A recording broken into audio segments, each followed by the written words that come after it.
2023 Winchester Planning Board meeting. We are being recorded by WinCam. Thank you very much, WinCam, and on Zoom. If you don't want to appear on the recording, please turn your video and your audio off. Why don't we do a roll call vote? Nick. Present. Kurt. Here. Sally. Present. Yi Ching. Hello, here. And I, Diab Jarius, here as well. So we have, let me share my screen so everyone can see what our agenda is for the evening.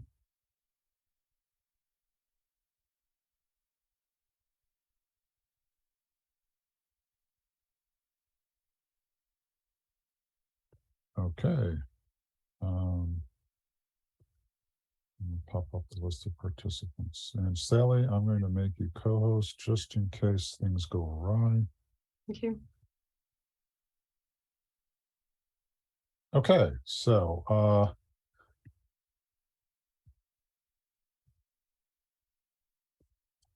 here we go. So we have this evening, we do have some minutes to approve. With other things of import, we're going to talk a little bit about what we're going to bring before town meeting in the spring. Also, some zoning articles for the future.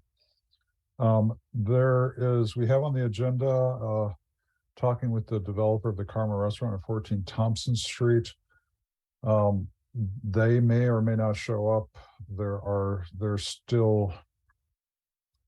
They have to go back before the Design Review Committee in February. They still haven't appeared before the Historical Commission.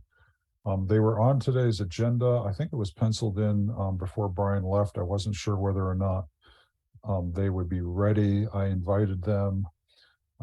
They answered yesterday they could appear, and then today I learned that there's still quite a few other meetings they have to go to.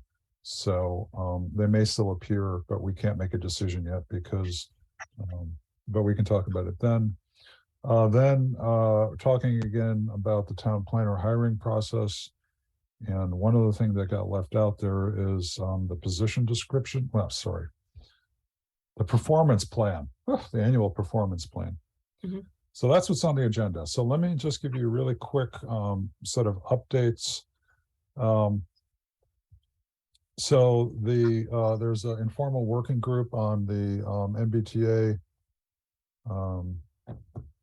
multifamily housing section 3A, and that is meeting tomorrow. So that's Jen Goldson, our consultant, our consultants from Form in Place, John Shabir Housing Partnership Board. I'll be there. I'm missing people. I don't call if the town manager will be there.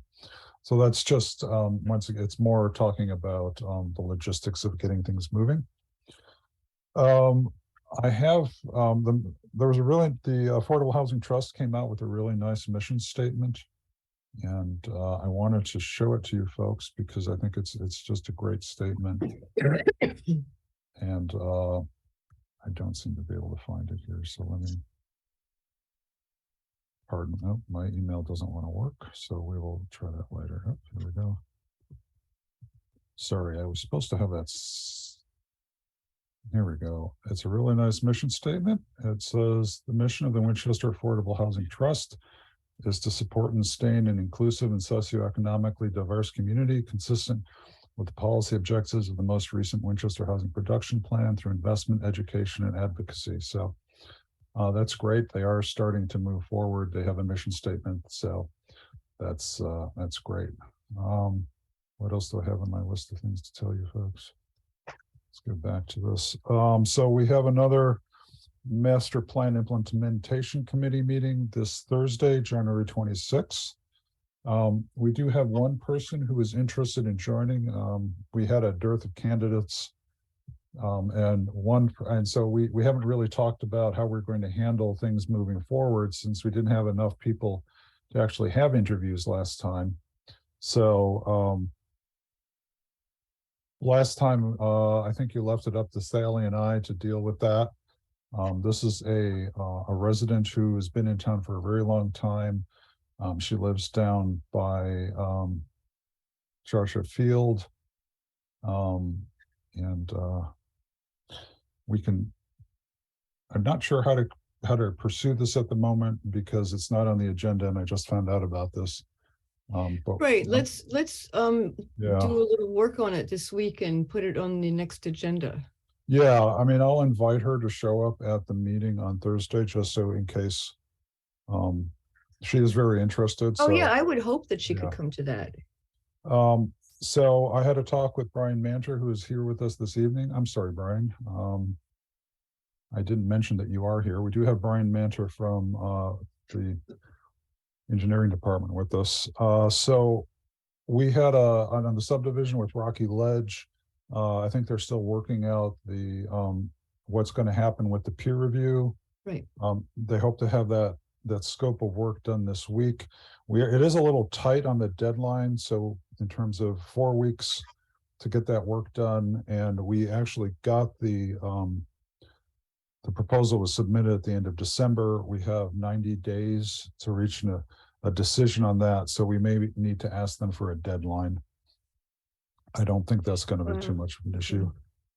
The town clerk has asked the planning department for an annual report.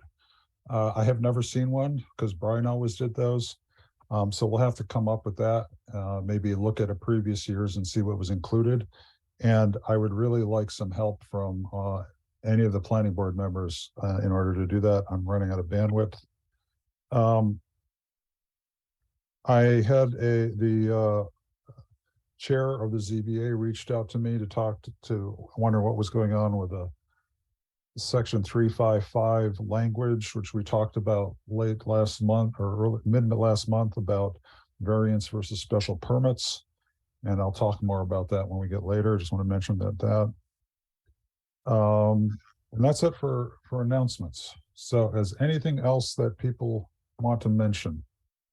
I'm just super excited that we got the planner hiring thing resolved, and really excited to move forward.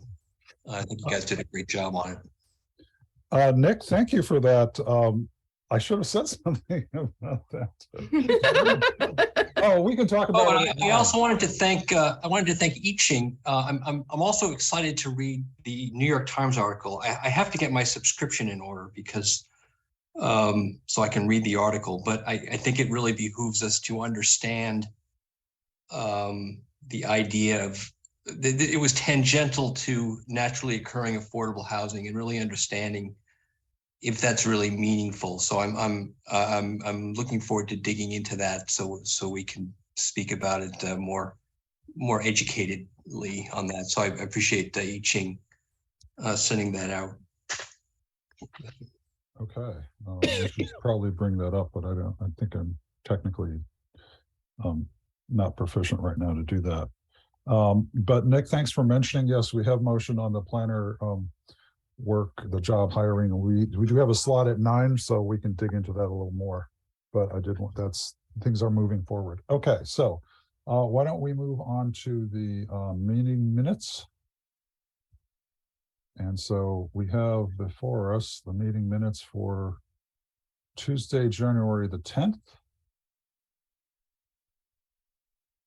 Excuse me, are there any comments or corrections on this set of minutes?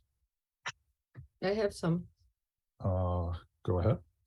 On page 1, Yep. Public hearing for 7 and 13 Church. The first line at the very end where it says this is a hearing for CBD petition, CBD, right, petition 16. I think it's a 4-digit number that begins with 16.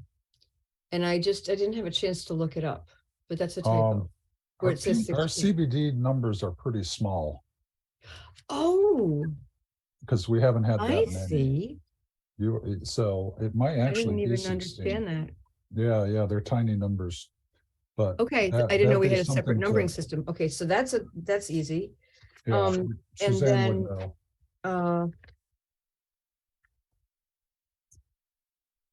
so on the Page 3. Yeah, hold on one sec. Let me switch those to continuous. Okay, page 3. Under public hearing for Rocky Ledge, Yep.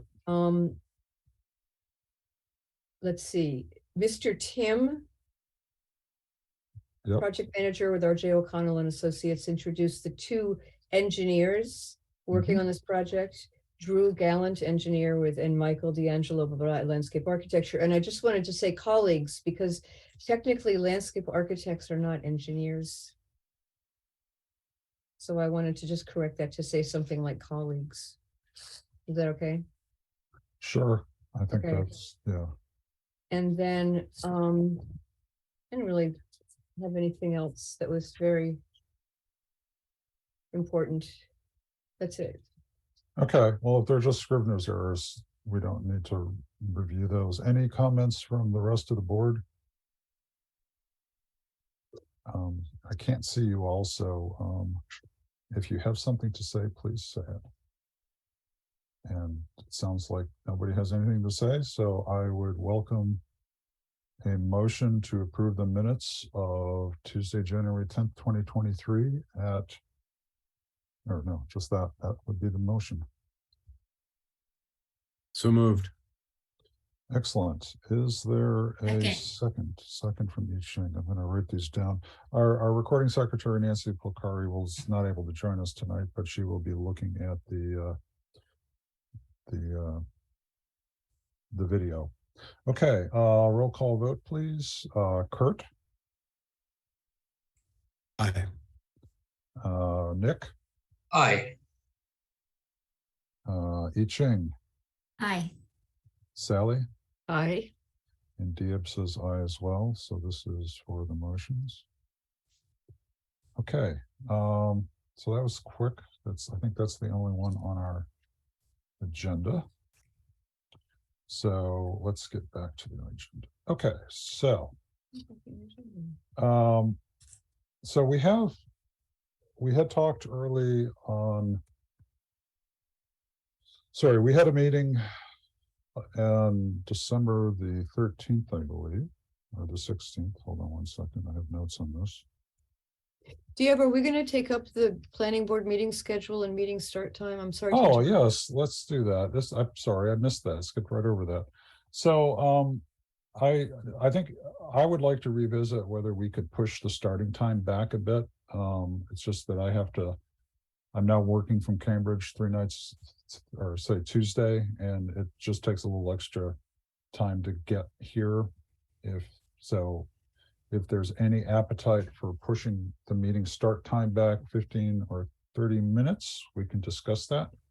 If that's just too much of a issue, then we don't have to discuss it. So What does push back mean? Going It's late. later? It gets late. later, yeah. So we would start at 7:15 or 7:30.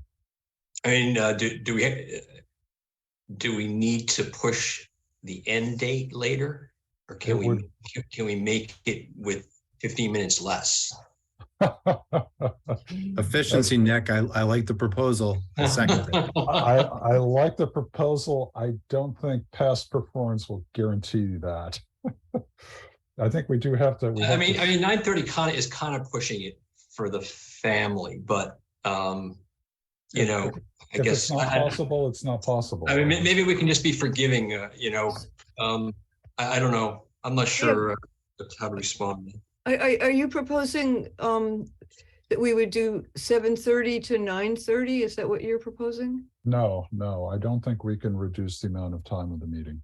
So it would be 7. It would be 7 to. It would be 2.5 hours, regardless of start time. Okay. If that's a no-go, that's a no-go. I'm just really curious, particularly sensitive to the people.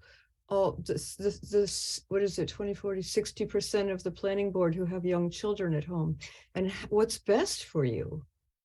I mean, I guess we kind of are obliged to have a fixed starting time because of our audience. However, I mean, if Diab is in transit and it results in a 10-minute, 5-minute delay, then maybe on that night we push it. I'm not sure. Well, so if it was 7:15 to 9:45, how punitive is that for young families? That doesn't, it's not punitive for me. 7:15 would be fine. 7:30, I start wearing down. Yeah, I'm more neat Chinks camp. I mean, my kids are in bed at 9:30, so it's not, again, I'm losing time with them on the front end. So 7:15 or 7:30 is fine from my perspective, if not better. Okay, I mean, I'm just, in order to get here from Cambridge, sometimes I have to leave. I typically leave work around 6:30 or 7, so it just shifts my day back an hour. Yeah, So that's the benefit of being at home on Zoom is I can just simply switch from work to planning board, but there's indeterminate commute sometimes coming out of yeah. Cambridge. So does 7:15 work for you? So 7:15 would work for me. It would just, give me a little extra padding so I can leave at a reasonable time and not worry too much about traffic. If it's a problem, Nick, if that's a problem for I'm you, not let me thrilled know. about 7 or 9:45, but I guess we, oftentimes we go there anyway. We could make a really hard commitment to stopping at 9:45. We'll just pull the plug on the computers. Maybe we can elaborate on the I Ching rules. We could enforce them. Well, that would allow us to have a shorter meeting and end at 9:30. That would What be we're saying about efficiency. Let us aim for 9:30 with the realization we'll probably make it to 9:45. I run my meetings at work, assuming I know I set aside an hour and say, let's get done in half an hour. And usually we usually get done in an hour. So when would that take effect? We could start it at the next meeting, if that's okay with folks, on the 2 weeks hence, whichever date that July, is. no, July, yeah, wishful. July. February 7th? February 7th. February 7th is a pretty packed day. Is that the one that would start at 7:50? 7:15. Yeah, so why don't we try starting this on this February the 7th. We'll Okay. just have to tell the people that are scheduled to come to that meeting. Currently, I'll tell you what, why don't I make sure, I can't bring up my calendar right now. Let me see whether or not we have specific hearings where we've told people what time they're going to be there. If there are people who've been told they have to be there at a specific time and it's, at 7 or 7:15, then obviously we'll start earlier. Right, so it was 19 Hancock and Foreman Place?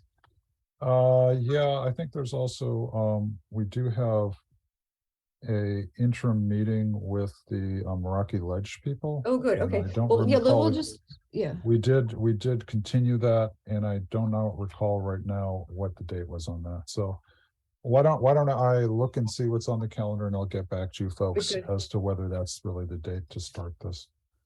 Okay. So let's jump back. Thanks for reminding me of that, Sally. Let's jump back to what we have going forward on the town meeting for this spring. So we had a discussion on December 13th about the policy regarding section 355. And if you may recall, let me find it again. Section 355 concerns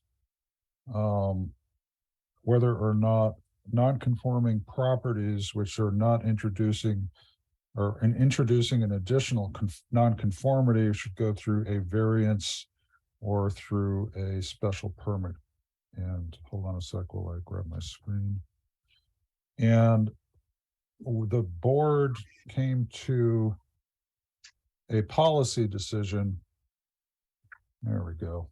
Let's see if I can move everything out of the way. The board came to a policy decision, which would be that we would maintain the existing practice, which was to allow non-conforming properties which are adding an additional non-conformity to go through the special permit process. Now, as part of that vote, I was supposed to write up a memo to go to the ZBA and include with it the proposed language from the town council, which would amend 355 to make that policy explicit. That has not happened. I did today go and I looked the video of that meeting to make sure that I understood everything we said. So that's fresh in my mind, and I will be crafting that memo and sending it out tomorrow. And there's one phrase which was brilliant that I Ching came up with, and that was undue onerosity, which I thought was a great phrase.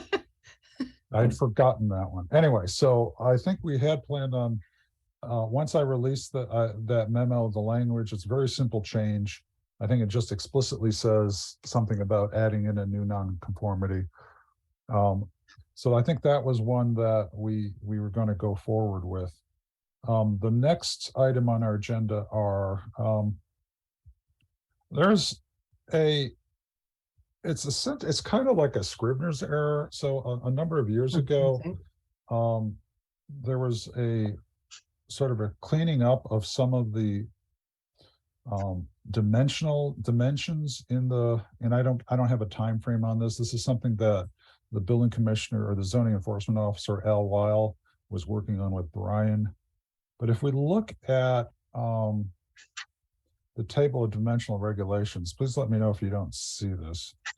If you look at the RDA, which is this column here, you'll notice that the minimum lot frontage is 100 and the minimum lot width is 120.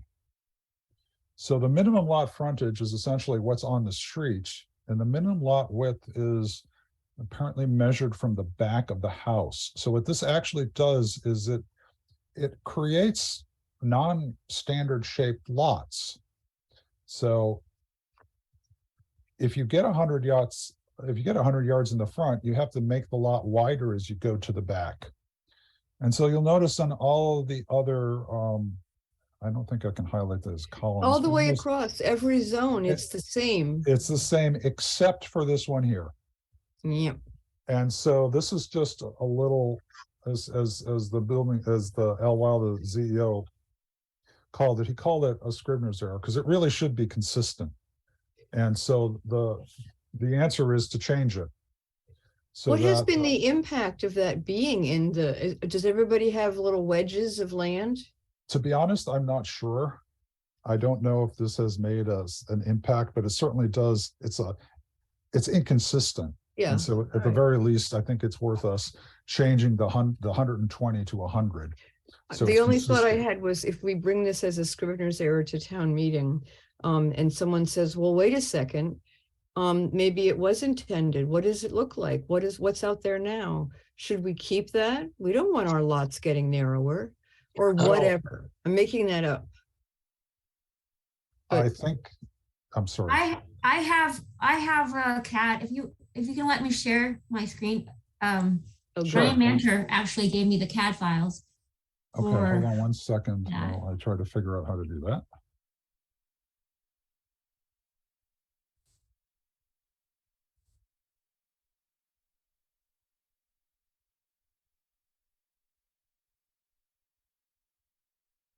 Okay, you should be able to share. Let me stop sharing.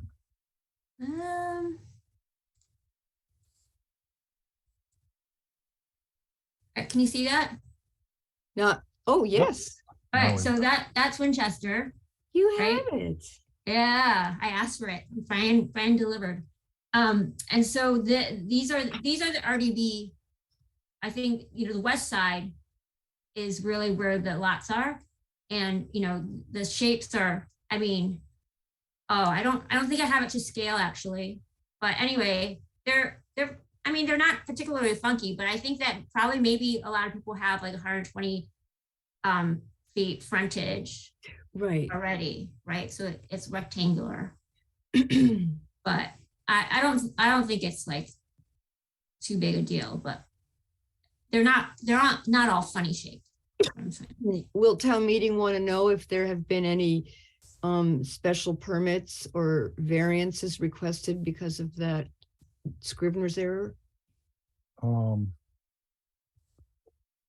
They might, but I think it's a small enough change. I mean, I can I ask do too. Al. I'm just being conservative about. Understood, yeah. I'll ask Al sort of if this is just a cleanup or how this is affected. And Dia, we know for sure that the 100 or the 120 is the error, not the 100 on Yes. the frontage piece. Yeah, I would think that 120 would make things really difficult, make a lot of people non-conforming then. Right. Yeah, I think, yeah, reducing it to 100, I think is the safest one. Yeah, because then you're not creating a non-conformity by Non-conformities. increasing the frontage. Yeah. How has this affected? I don't know how to write English anymore. Okay, so I think that's a pretty simple one to work forward. Does the board want to take a quick vote and see if this is something they want to go forward with? I would move need a that we motion in a put- second. Should I put it as a motion? Yes, please.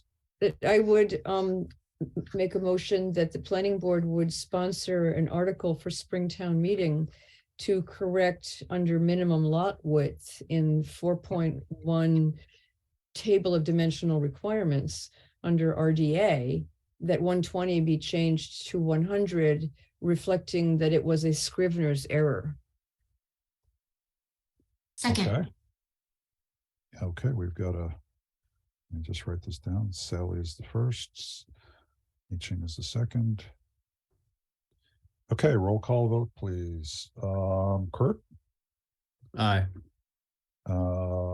Nick, Aye. Ching, aye. Sally, Aye. and Dibbs is aye as well. You know, I just realized that each of us has a different first letter in their first name, so I don't have to write your full name down. Small pleasures in life. Okay, so that's that one. Let's move on to the next one.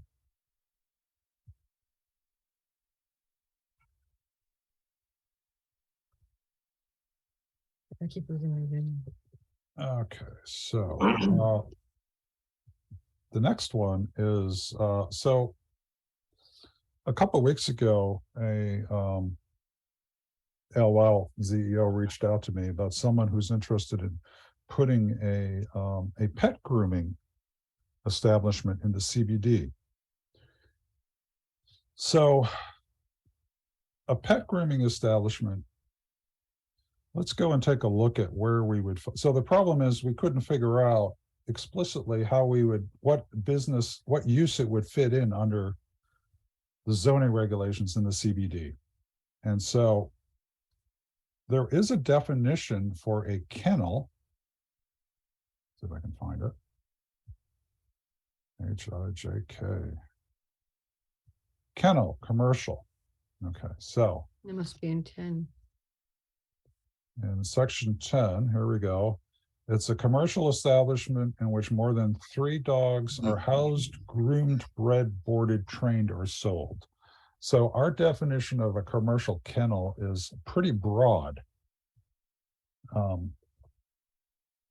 So as long as they don't have more than 3 dogs, then it's not a kennel, but I don't know the size of this establishment. So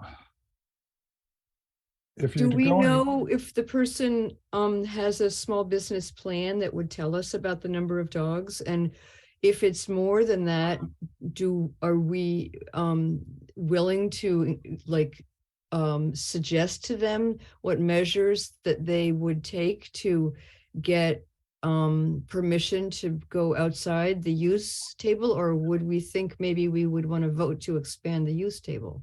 Well, there's an inconsistency, which is a problem. And that is what, so I had a discussion with Brian Zakelli, who, even though he was working for Danvers, was kind enough to tell me about kennels.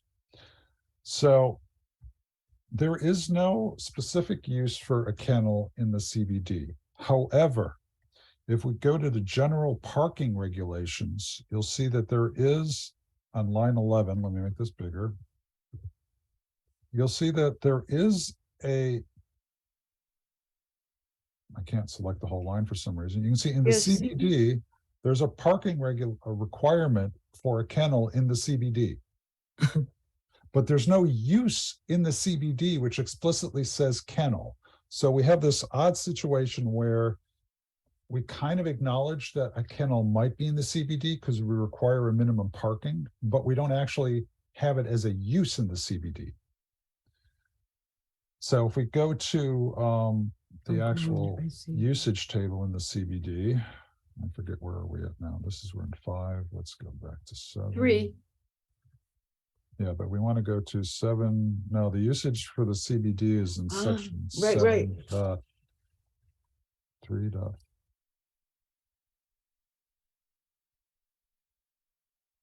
Okay, so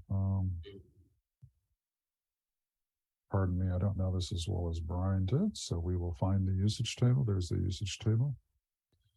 Okay, so we have, it's not, it would be under government and public services. Is it group 4 commercial uses? Yeah, so it would be under commercial uses. So And that's group 4. so this group 4, I reached out to town council and I said, if we were going to try to figure out how to put them in there, if we wanted to have kennels, because it seems we kind of say we do halfway, then it could fit under he said maybe a trade shop.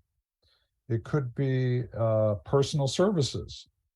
I think it's a general service establishment. Is it a general service? And I said, I wasn't sure what those terms meant. And he said, they're pretty fluid. Great. Now, would we have to go as far as a kennel? And the reason I ask is that I don't know how are kennels in terms of noise, in terms of the neighbors. Can you hear dogs barking? I understand that a grooming salon is a little bit different. It's more of a service. So I'm wondering if that could be perceived as an issue that we think about. That is an interesting point. So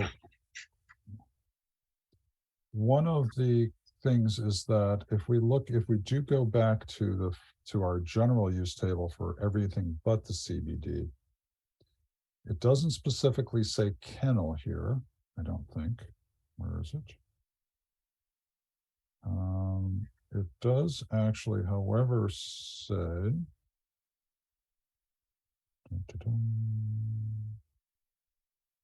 somewhere it talks about veterinary services. Commercial here we uses. go. Wait. 11, here we go. This one right here. And you'll see that it is only allowed by special permit in GBD1 and in the light industrial. Everywhere else, it's not allowed. So, Well, that says to me that people think that veterinary establishments, kennels, or places of boarding animals, to Nick's point exactly, are just plain noisy and I don't want one next door. I'm not sure about vets' offices. I mean, one doesn't get the sense of a vet, but when you envision a kennel, I envision different right, it's loud. with dogs, and they could be barking and they could be disturbing. But your point is pet grooming is much more of a quiet thing. I mean, I've even been into big pet grooming, like you would go into at a Petco, and there's not a lot of barking going on. No, there's not. A lot of hair blowers, not for grooming. Yeah, blow dryers, whatever they're called. So there are, as far as I know, and I may be wrong, I think there are 2 veterinary establishments in town. One of them is on Cross Street. The other one is actually in the GBD 2. So it's a pre-existing non-conforming. It's been there a long time. The one on Cross Street must be also, no? Yeah, well, that one might be in the IL. I haven't looked at the actual location. Yeah, okay. But veterinary clinics can be loud if you have injured animals who are, I had a number of cats who stayed a lot of time at Angel Hospital down in Boston, and it was pretty loud at times if you had an animal in pain. So I completely understand where you're coming from, Nick. I don't know. I just seemed like something that people would be might be concerned about. People might object to smell too. Well, there's also a question. I don't know where this comes. If this is a Board of Health issue, then that's a separate thing. I don't know what the Board of Health is. If we don't allow it as a use, then it doesn't even get to the Board of Health. So, Well, are we making the assumption that a dog grooming store is the same thing as a kennel? Because I'm not. if it's No, I don't think it is. I mean, I remember under our definitions, if you have more than 3 animals that you're grooming, then That's true. It does say and grooming. Okay, so it would be, if it was ever going to be permitted, it would be with only 3 washing stations, or you might only have 2 washing stations and 1 dog permitted in the waiting room. So I think we've explored all the different options. I don't know where to go. I don't know where to go with this. I mean, I wonder if just 2 washing stations is enough. I mean, that might impinge on the business of the business. Quite, and consider the cost of downtown. Wait, we're talking about as of right use right now, right? So if this business has fewer than 3 dogs or 3 pets at a time, then they as of right can do this. Well, what do they fall under? Would they fall under a personal service? Wasn't there something about the veterinary services? Not in the CBD. Not in CBD 1. Okay. In the CBD, I would put it under general services. But isn't veterinary services allowable by special permit in the GBD 1? It's allowable in GBD 1, but not CBD. Oh, CBD not in GBD 1? Oh, wait. No, the other way around. It's allowed in GBD 1 by special permit, but we do not have it as allowed in. But the CBD is in the GBD 1. No, it's a separate district. Oh my gosh. Okay. No, the GBD 1 is, there's just a few little isolated parcels for GBD 1. So for instance, the Washington Swanton lot is GBD 1. I think there's another couple of parcels up Washington Street, and then I think there's some also on Cambridge Street. But the GBD 1 is a really strange Use one. table. Yeah, so But this particular business owner wants it in the CBD. they want and it in the we're trying to- CBD. Well, and I can see why a lot of people have dogs, and it's right downtown, and it's not an offensive or. No, I will recall that business. our last neighborhood in New York City, they had a dog cafe. So you would go take your dog and you could get treats for you and for the dog. And it was next to restaurants. And that was our last experience before we had 1 foot out of the city and moving into the suburbs. If you go into 73113 and you go to Group 4 commercial uses, and you go through each of the cores of the CBD, let me try and to you add a line to this table that would say I just lost the table. There it is. dog grooming establishment, and you could decide to do a little research and see if in other towns dog grooming establishments are clumped in other towns with other similar uses that I'm not thinking of. There are, the CEO L. Weil looked at some other communities and he said they come in under personal services. Woburn has specific call outs for these businesses. So they have a specific uses that say dog grooming. They do or they don't? They do.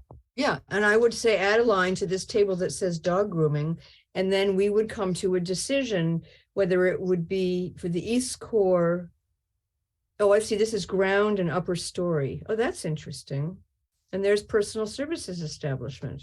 So it would work. Either decide that if it's less than 3, then it falls under personal services establishment, and we're okay with that. Or we could decide that, but then we do have to deal with what that parking requirement is for a kennel even though it's not a use that's, we have a inconsistency just because we claim there's parking in the CBD for kennels, but we don't actually say you can do it. Because I don't think any. Why don't we put another footnote that says for that use, like, 'cause you know how there's this table of footnotes and they have these little letters that you have to look up every one of them? Mhm.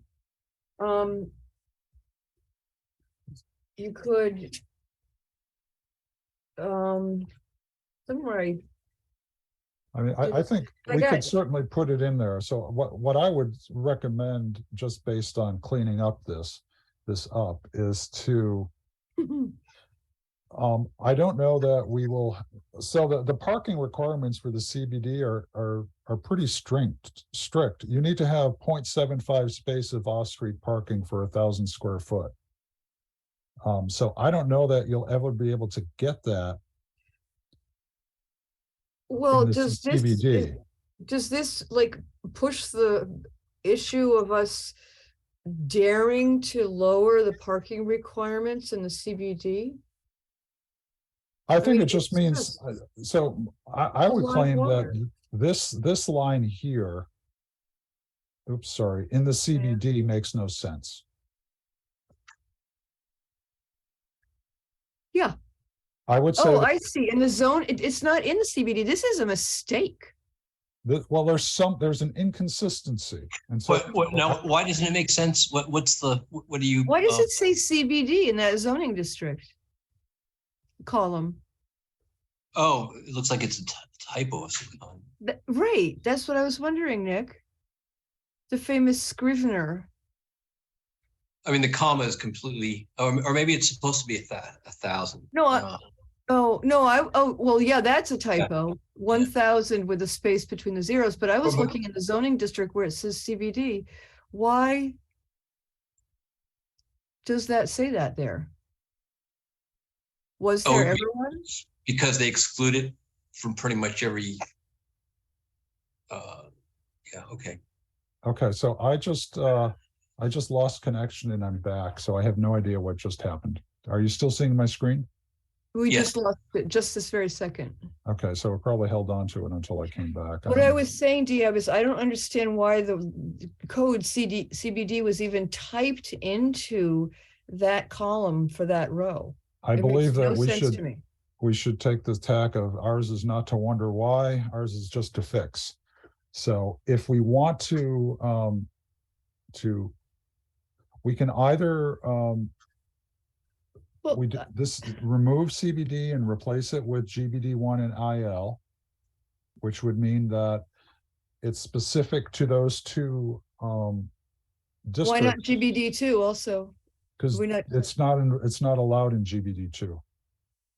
A kennel is only allowed by use in GBD1 and IL. So for instance, if we go to, I see. So she wants us to add so IL, CBD as yes. well, we don't know. They just want to know how they can do it. I think it's just simply a question of, so currently, this is the only place in the zoning which indicates where a kennel or a grooming or whatever it is. And it's only in these two districts, which are GBD1 And and IL. IL. Okay, that's what you're talking about. Okay. So we have, I think what you pointed out, Sally, or whoever was speaking when I was gone, was that the parking requirement probably should have referred, where did it go? Commercial use, it's in the next page, I believe. This parking requirement here, the CBD, probably should refer to IL and GBD1. Yes. And that the parking requirement for the CBD would be waived. Well, we still haven't determined whether we want to put a kennel in the CBD. The other thing I was going to ask, I know this is probably not the way the process is supposed to work, but do we know what building? There's all we need to know is use. So I think Right. I don't have anything further than someone has a grooming business elsewhere and they're thinking about starting one in Winchester and they just reached out and asked, how do I do it? And this So, is where. So let's, Philosophically, are we not in favor of diversifying and expanding the small business commercial base in our town center? Or are we? I think that I am. I don't know whether that includes a dog grooming service. That's, I think Nick has brought up some good points about Oh, why. yeah. So the So- dog grooming service can come to the CBD if they go under general service establishment. But are you saying that they're not allowed to have more than 3 pets at a time? Right now? Then they would be. As of then- right, you can do that. I think then they would become a kennel. Right, okay, Yes. so they can do 3 pets at one time under general service staff. So that's our answer. They can do this. Okay, Like as those long as the board thinks that falls under general services, that's. the Oh, key. I do, for sure. Okay. But what are we doing about this parking? Well, Can we? there is,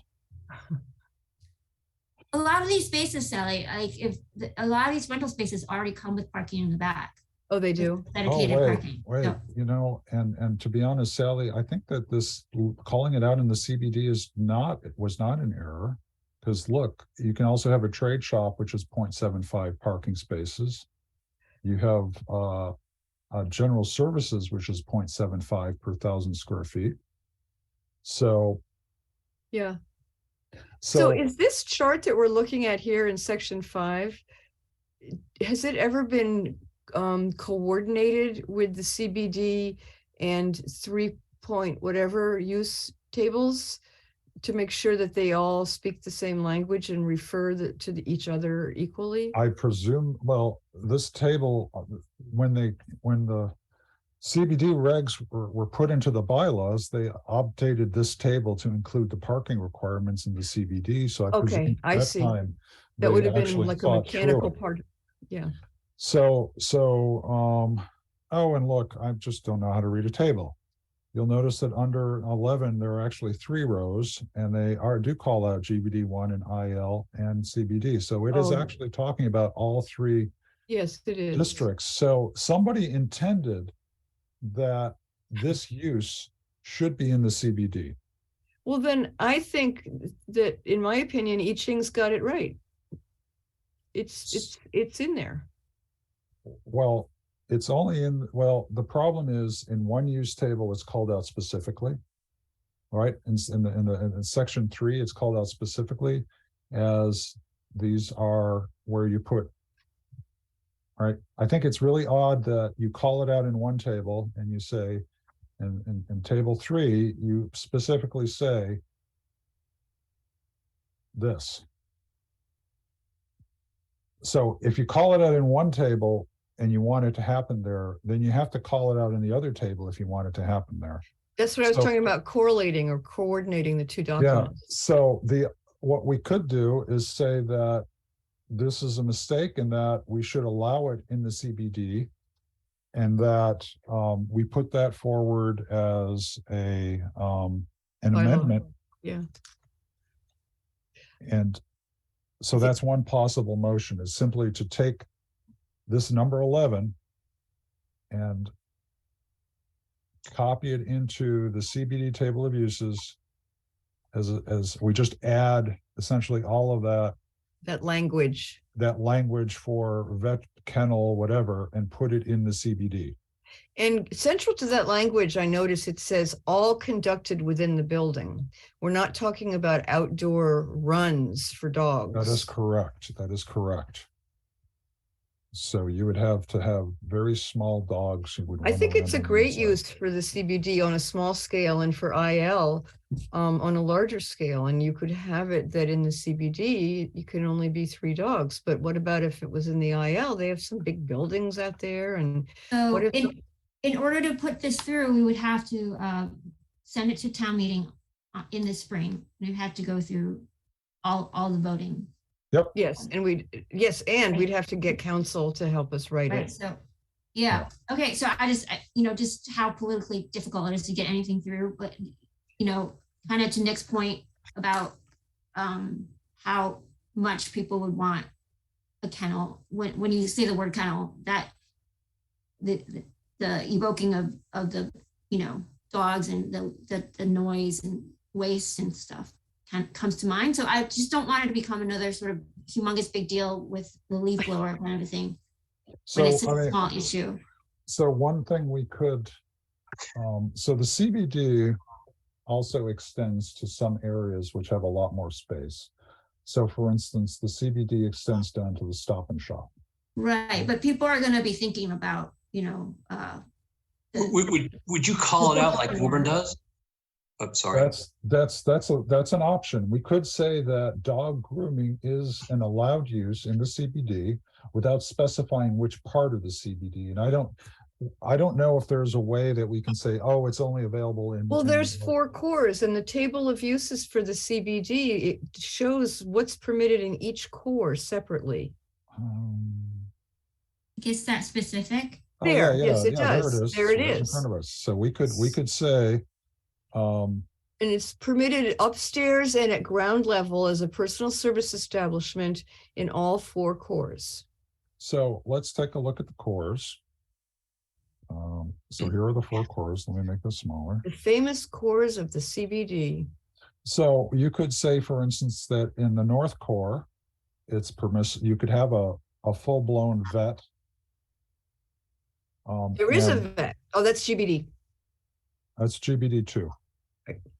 So we could say it's allowed in the North Core. You don't want it. Maybe you want a groomer available in town in the town common. I mean, I don't know. This is That's the thing. If it was a small little boutique 3-booth dog grooming studio there on Church Street as you come out from the common, I mean, it's as cute as any other thing that's there. You can put it next to the knitting and the karate.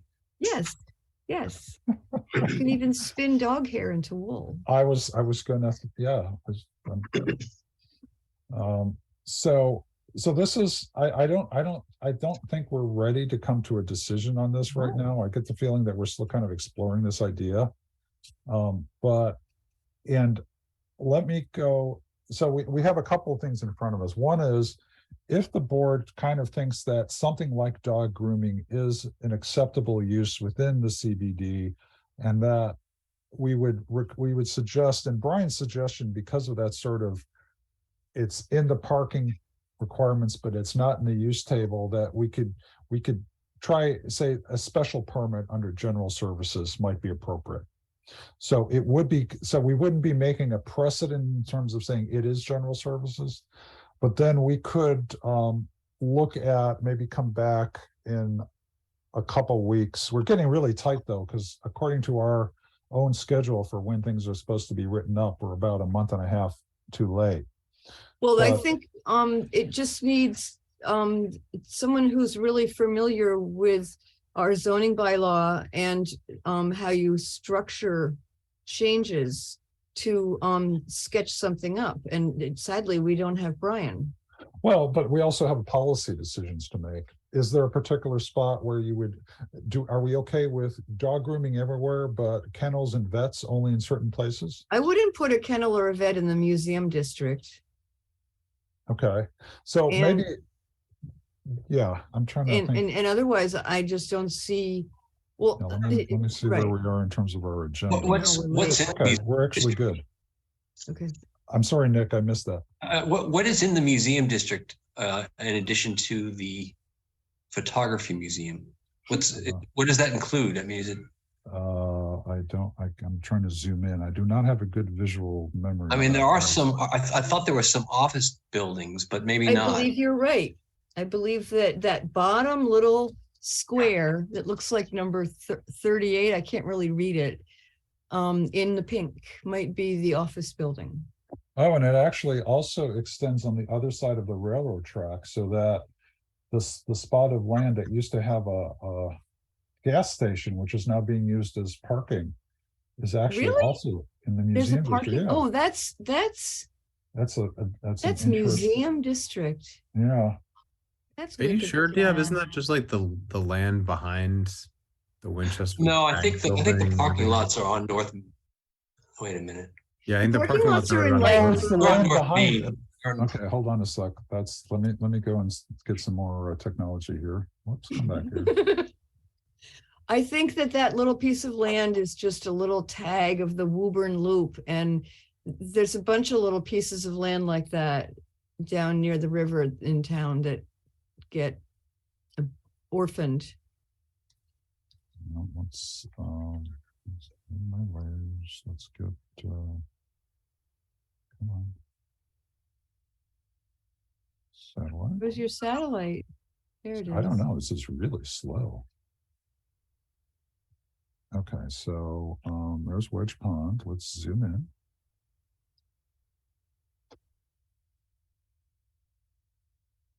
There's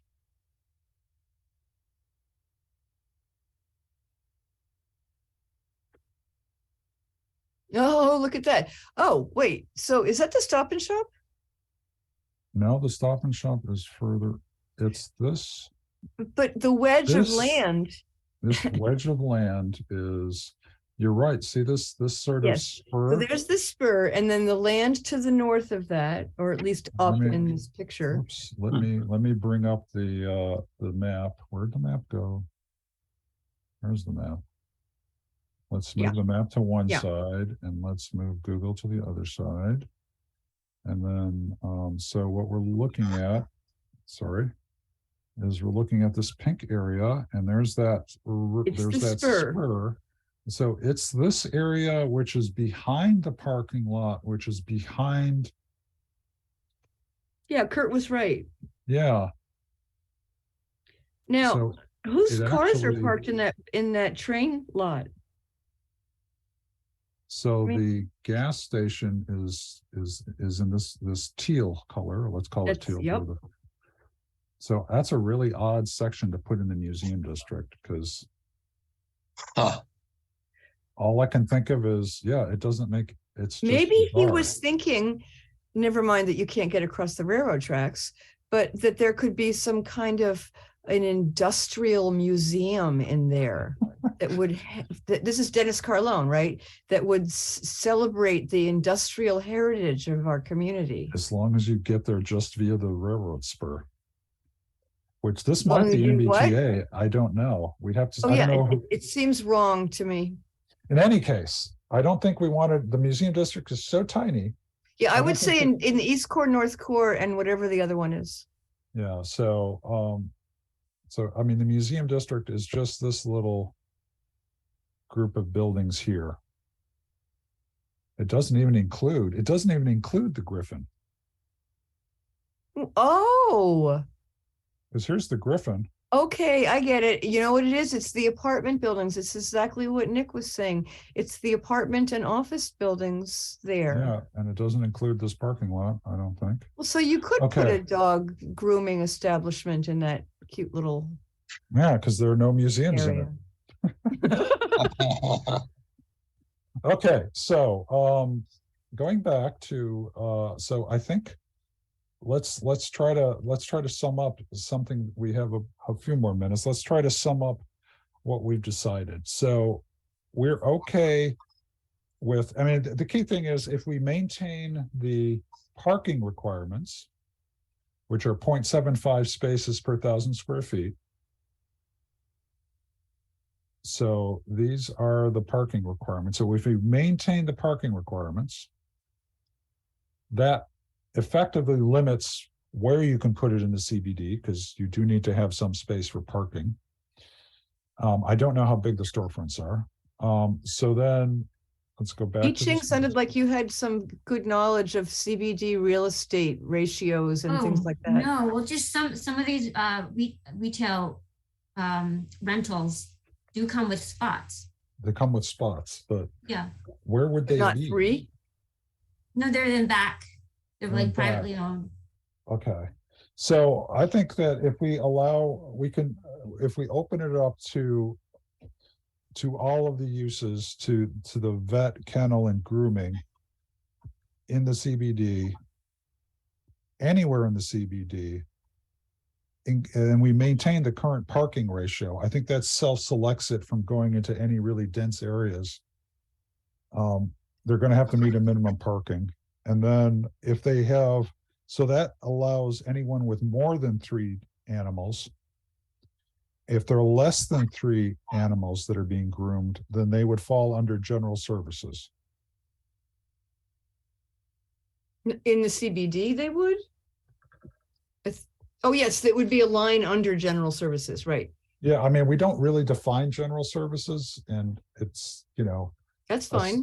I mean, grooming your dog is personal to the dog, but probably not to the human. Oh, no, it's personal to the human. Okay, then take that back. I apologize.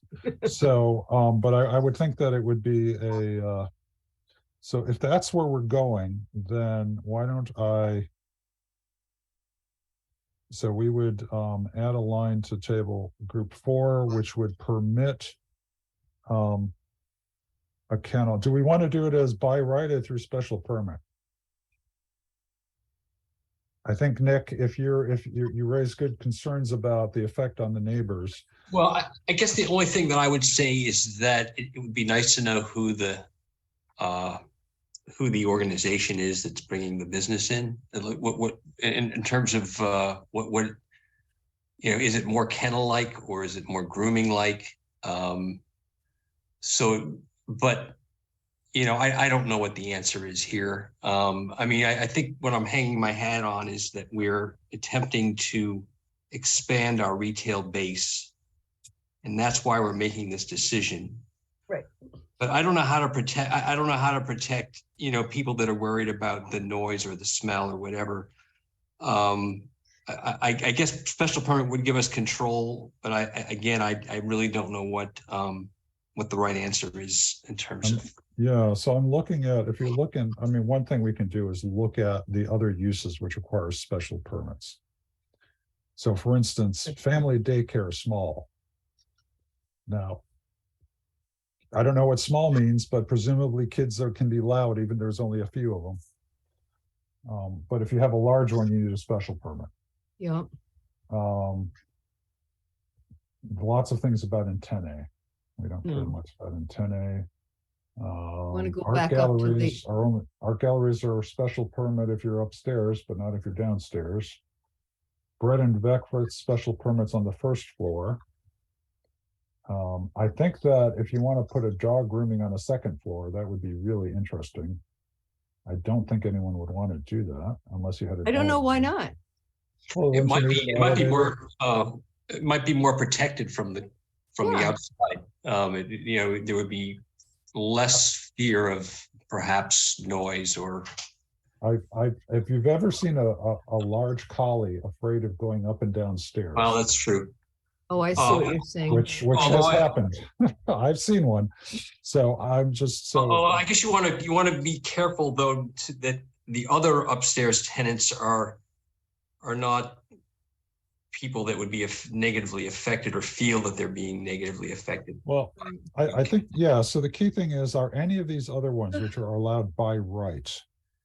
So for instance, we could have a medical or dental laboratory by right. They could make noise, they could produce smells, but it's by right in an upper floor. So I think when we look at this, we have to ask, are we putting them under stricter scrutiny than something which would have the same sort of negative effect than someone else who can already do it by right? I would say medical or dental is quieter than. I mean, as much as it seems loud to you when you're sitting in the chair and they're drilling, it's not the same as a bark. Yeah. So I was going to compare it to a salon, but right. Well, salon is probably different, and again, that's another distinction. So a salon is essentially a personal service establishment, Mm-hmm. and that is all by right. I just think that if you didn't want to have to make a lot of explanation to town meeting and encourage people to open cans of worms that didn't even exist, you just would say to the person who inquired that it would be permitted if you came in under personal service establishment, and it would be permitted in all 4 cores. and it would be required that you not have more than 3 dogs in this establishment at one time. Oh, no, that doesn't apply because it's not a kennel, it's a personal service establishment. And Yeah. that you have to comply with, and it's also permitted in GBD 1 and in IL. And you have to comply with the parking regulations. And that's the extracted answer from all these. Well, that's for pages. this one person, if we want to do that. But if we want to actually codify it in the zoning, we need to be specific. I think Are if we- we, the concern I hear is that if there are any animals involved, then there might be a negative effect, which is different on the neighbors of that establishment from any of the other establishments that are allowed it by right. If that's the case, then you may want to say, any of these things have to go through Special permit. special permit. And then we would have to call out particularly, so we don't have a definition for something which deals with animals, but has fewer than 3 animals on the premises. We don't have a definition for that. Yeah, under 3, no Less- more than 3 is kennel. No. 3 is, kennel is for 3 or more, for more than 3. I thought it was up to 3 It's less than 3. definitions. Let me go. Kennel. In which, oh, I see, in which more than 3 are housed, Yeah. groomed, bred. So if we I want misread it, thank you. Yeah, so I think let's think about this. I'll bring it back. I think, so the question is, if we want to allow grooming or any establishment which has an animal in it, and we're concerned about the effect on the neighbors, then we should call out in a special line use which talks about that, because otherwise it doesn't fall under anything we have where we could Right. say that. And mean, then, oh, go ahead. I mean, there are photography businesses, I think, in the CBD, which take pictures of dogs. And Right. so How I many think dogs that- are allowed in the waiting room? Yeah, so there's I don't recall one. I think there's one like across from Brownton Swanton building, not Brownton Swanton, whatever it's called. Oh, you mean right on what is that? Maine. Yeah, I'm blanking right here. I think it's on Main. It's right on the corner, near the corner of Maine and Thompson. Stop that. I didn't ask. Yeah, that's it. Oh, you found it? You saw it? I No, clicked on it? but yes, you're right. It's right there. Yeah, it's Mhm. yeah, that thing. A dog's I narrative. think that if we can just not take any more time in this meeting, but maybe a couple of people from the board can just have a phone conversation and study the regs and come up with a recommendation for the next meeting. That would work for We've done a me. good job of exploring. I think we've explored, I think that it's an omission. At the very least, we have an inconsistency in the zoning we should think about fixing. Mhm. And if there are 2 other people who would want to take a look at this as a mini working group, then who wants to work on this?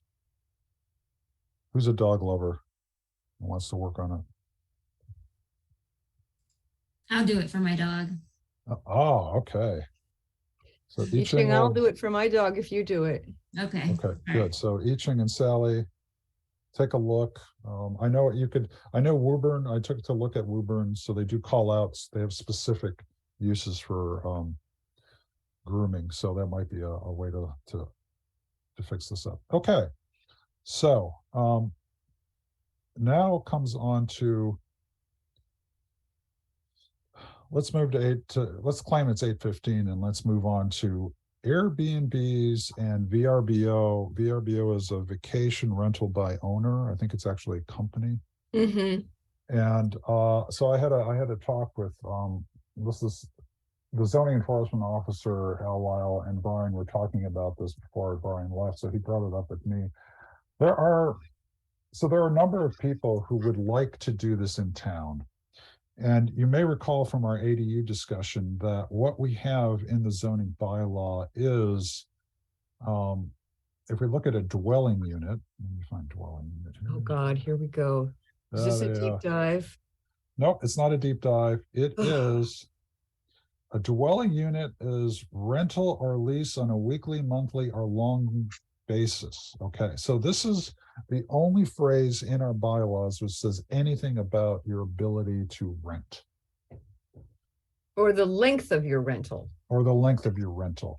specifically about, So yeah, I when- see. So people are, I thought VRBOs were the entire unit, but certainly Airbnbs can be a bedroom.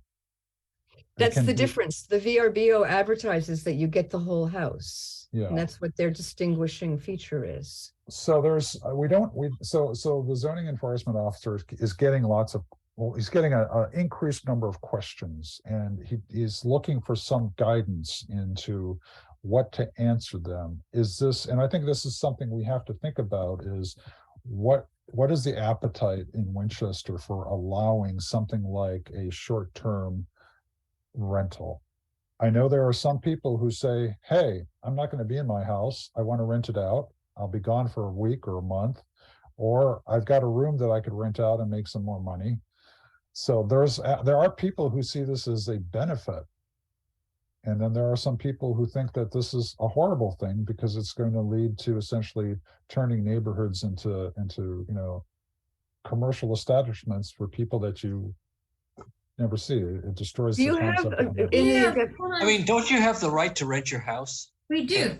Wait, so, You do. yeah, I thought through the ADU conversations, we established that there is stuff in the zoning that says you can rent it out for no more or For a week. at a minimum of a week. Yeah, that's right here. I don't know if my This is share it. isn't working, but it's on the screen. So the question is, No less than a week.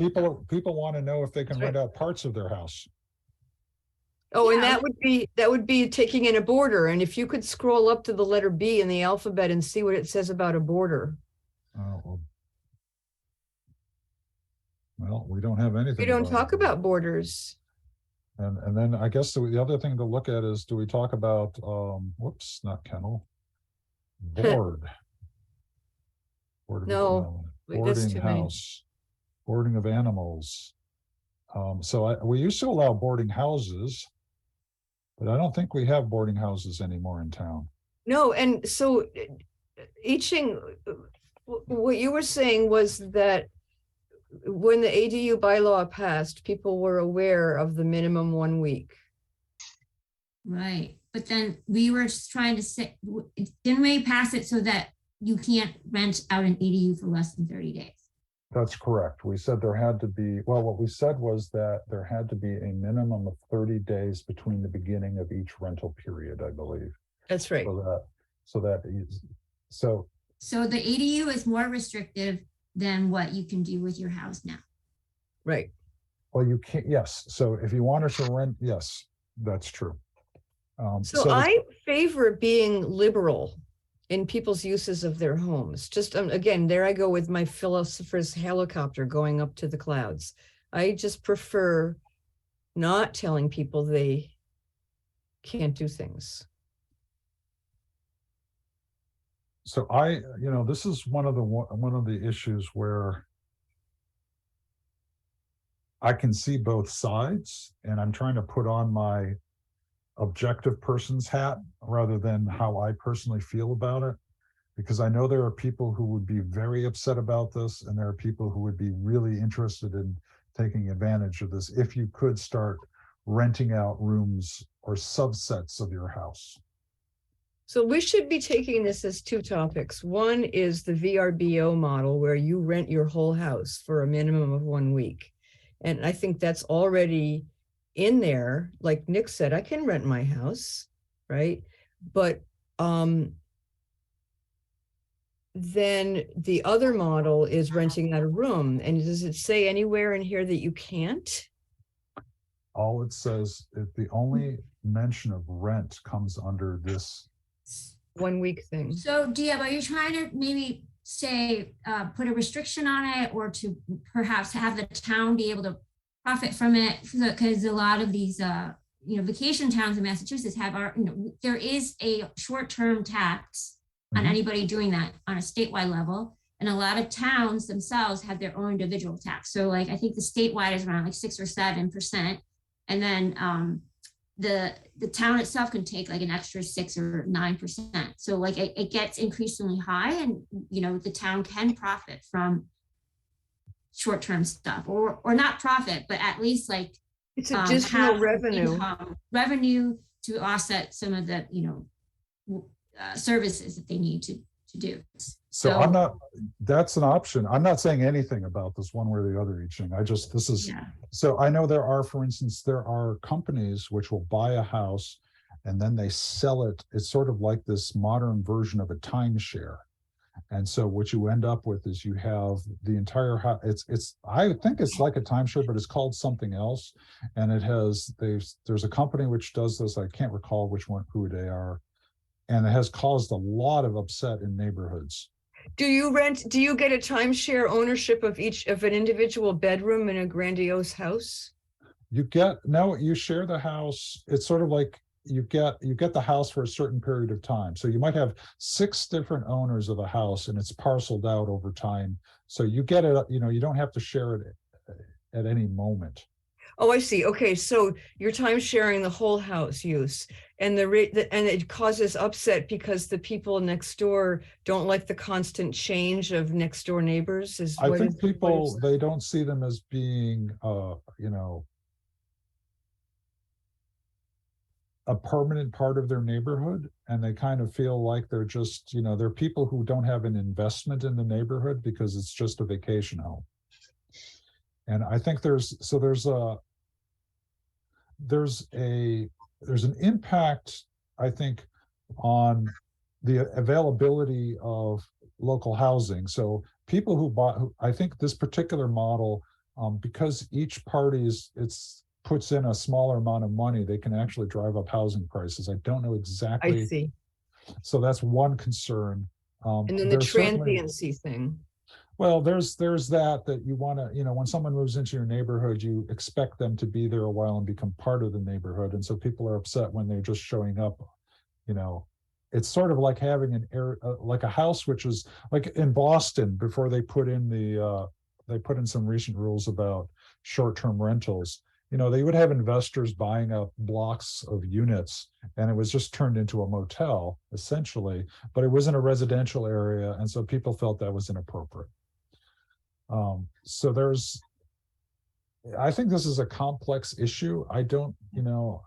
So can we just go back? Al said he's getting a lot of inquiries about whether you can do an Airbnb or a VRBO in town. Essentially, it's can I rent out parts of my house?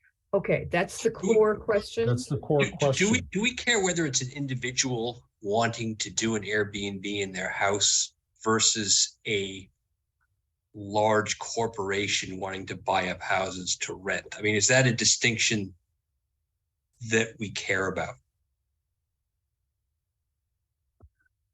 I think that,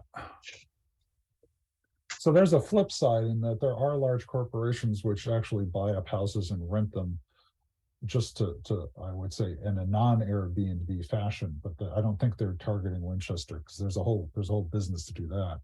I think it comes down to whether it's if it's an individual doing an Airbnb, you would kind of expect them to do it only a few weeks of the year. Mm-hmm. I'm thinking about my neighborhood too. I mean, we have, I've got 2 kids, and we know the people across the street, they've got a little kid. Then there's the other couple with the dog, and they're part of the fabric. Mm-hmm. And I'm just wondering how it would be to have 6, I guess, individuals. I don't know. I don't think they would be families if they're just doing it for a short period of time every year, or however that would work. But I'm not sure how nice that would be. Well, so what if you had a house that was near the train station and you had an empty bedroom and you knew that you could rent it out to somebody who's looking for a comfortable place to stay for a week while they have a downtown Boston, engagement? Right. Well, that would be one of the families in my neighborhood, they would still be there with their kids and their dog, and they Right, would be right, renting, right. they'd be renting out a room, and that seems that on the other hand somehow seems different. It seems more I don't know, acceptable or Yeah. Yeah, or less not onerous, but less impactful. right. So how do you How do you delineate those two, how do you distinguish between those two cases? oh, here comes karma. Yeah, so there's a, Yes, that's right. There's a spectrum. So we want to figure out where we are. So Dia, the answer to that Al would be able to give to people is that yes, you can do that right now, right? You can- But you're trying to get from the board whether or not we want to regulate it, make it more difficult, or restrict it.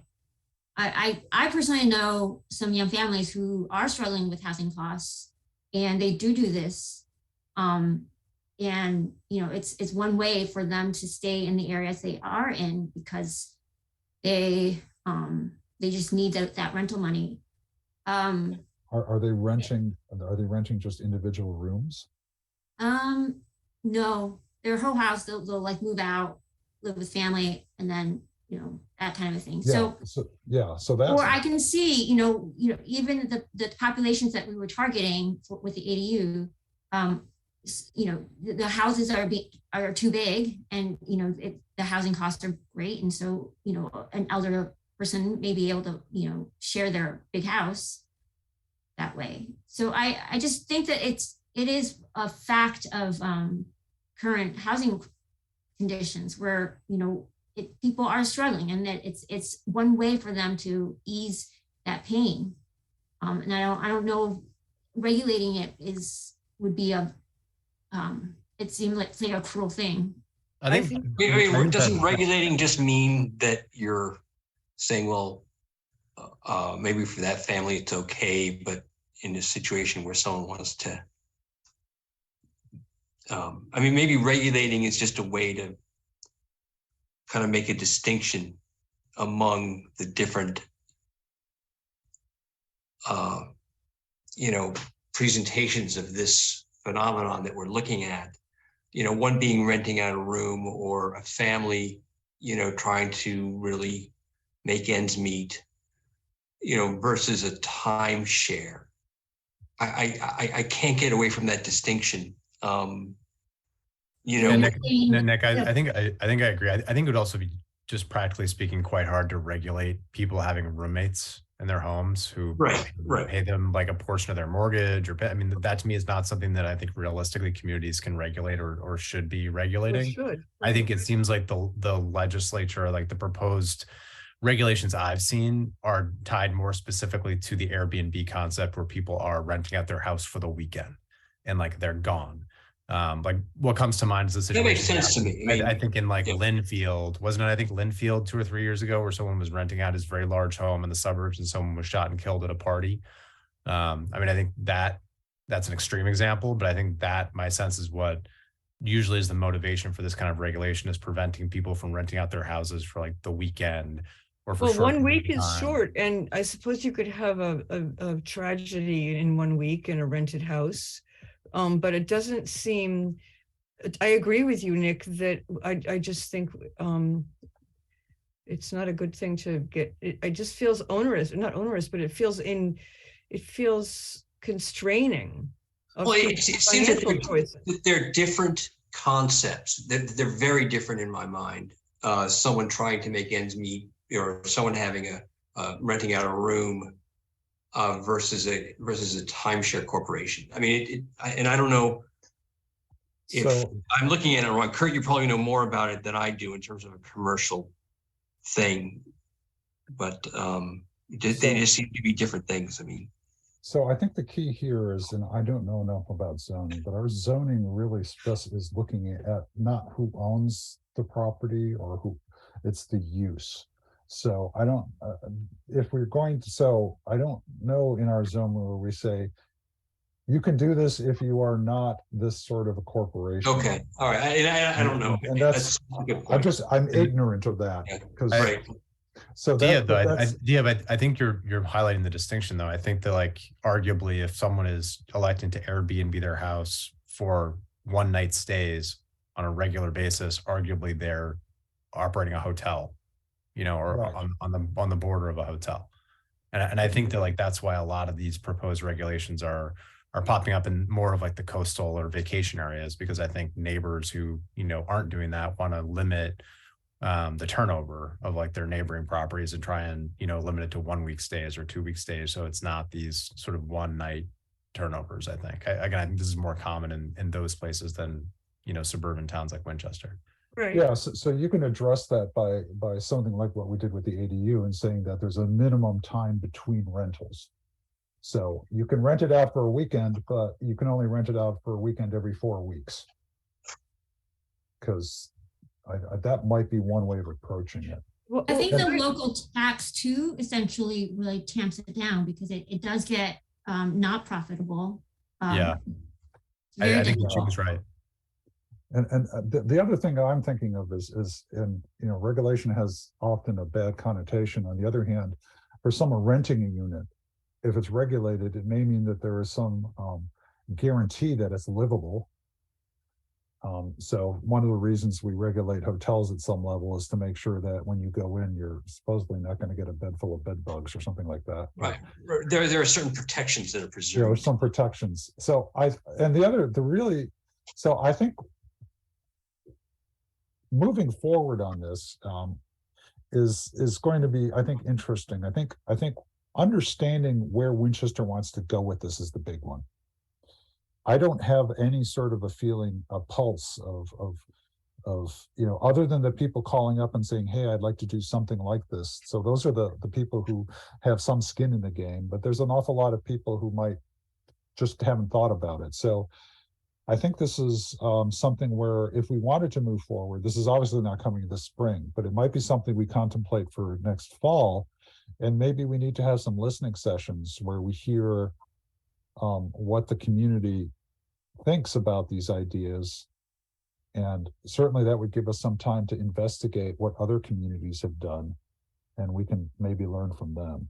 I think it's Yeah, a really I good suggestion, agree. Yeah, I think this would be really, I think a lot of residents would have opinions on this topic. Yes. I mean, it would certainly make our job easier to know what their opinions are, or if there's any coalescing around.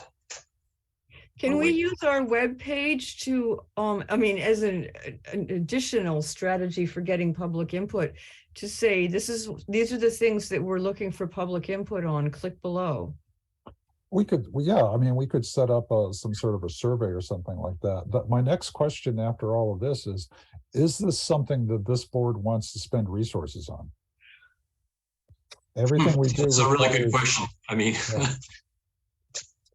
Given where we are, like without a town planner, I really just feel the need for somebody who's trained in zoning to guide this conversation. I mean, I know the lawyers are charged with making sure it doesn't contradict anything else in the bylaw.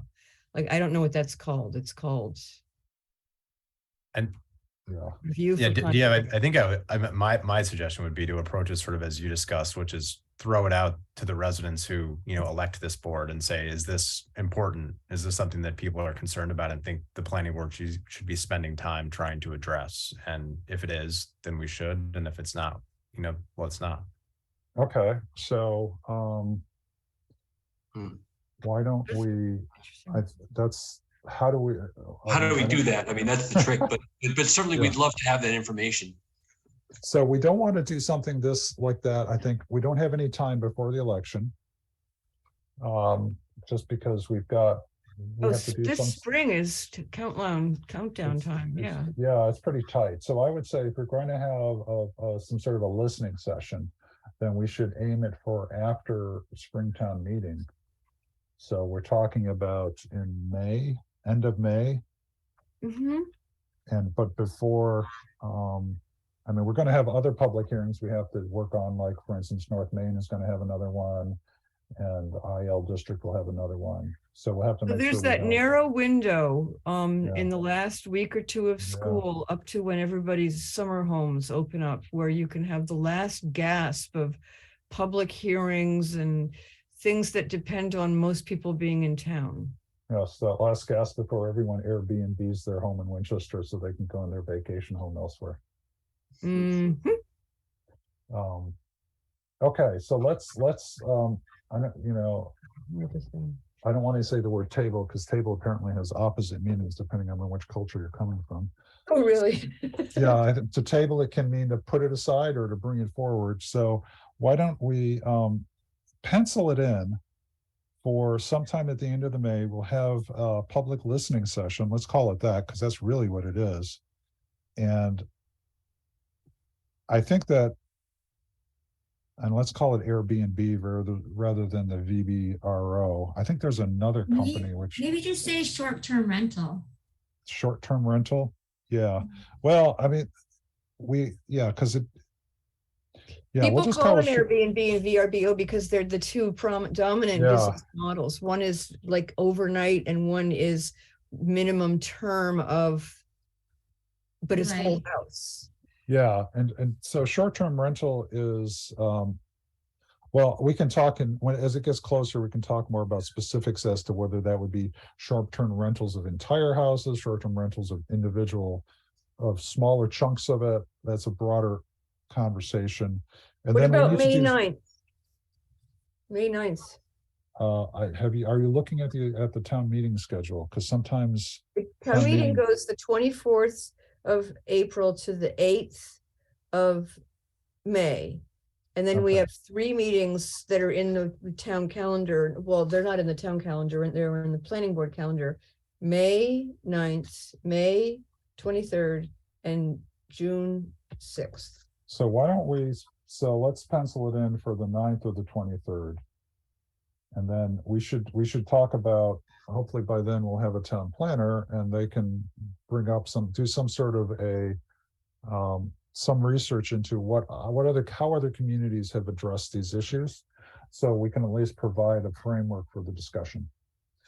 And Kurt, it sounds like you seem to have a lot of information on this. So if this is something that you'd like to, when we get our next town planner if this is something you'd like to work on, that would be great. But I don't want to put you on the spot. It's just, okay. So I think unless there is something else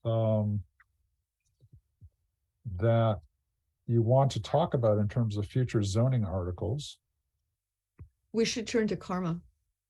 Karma's at 8:40. Oh, 8:40. Okay. We have a few minutes left, and I know that they have come into the room, but I want to make sure that if there are any people who want to listen in on it, that they have a chance to get it.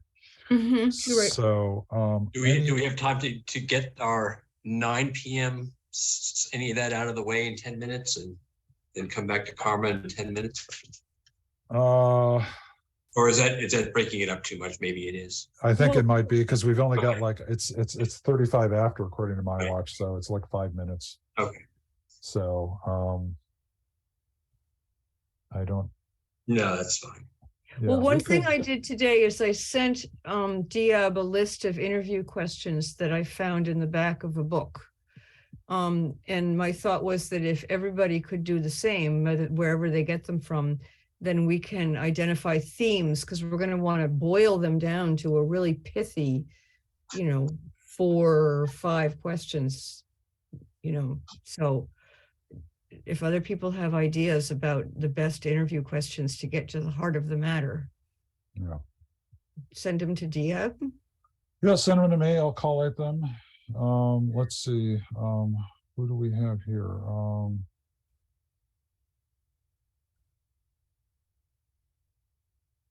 I see Iverson.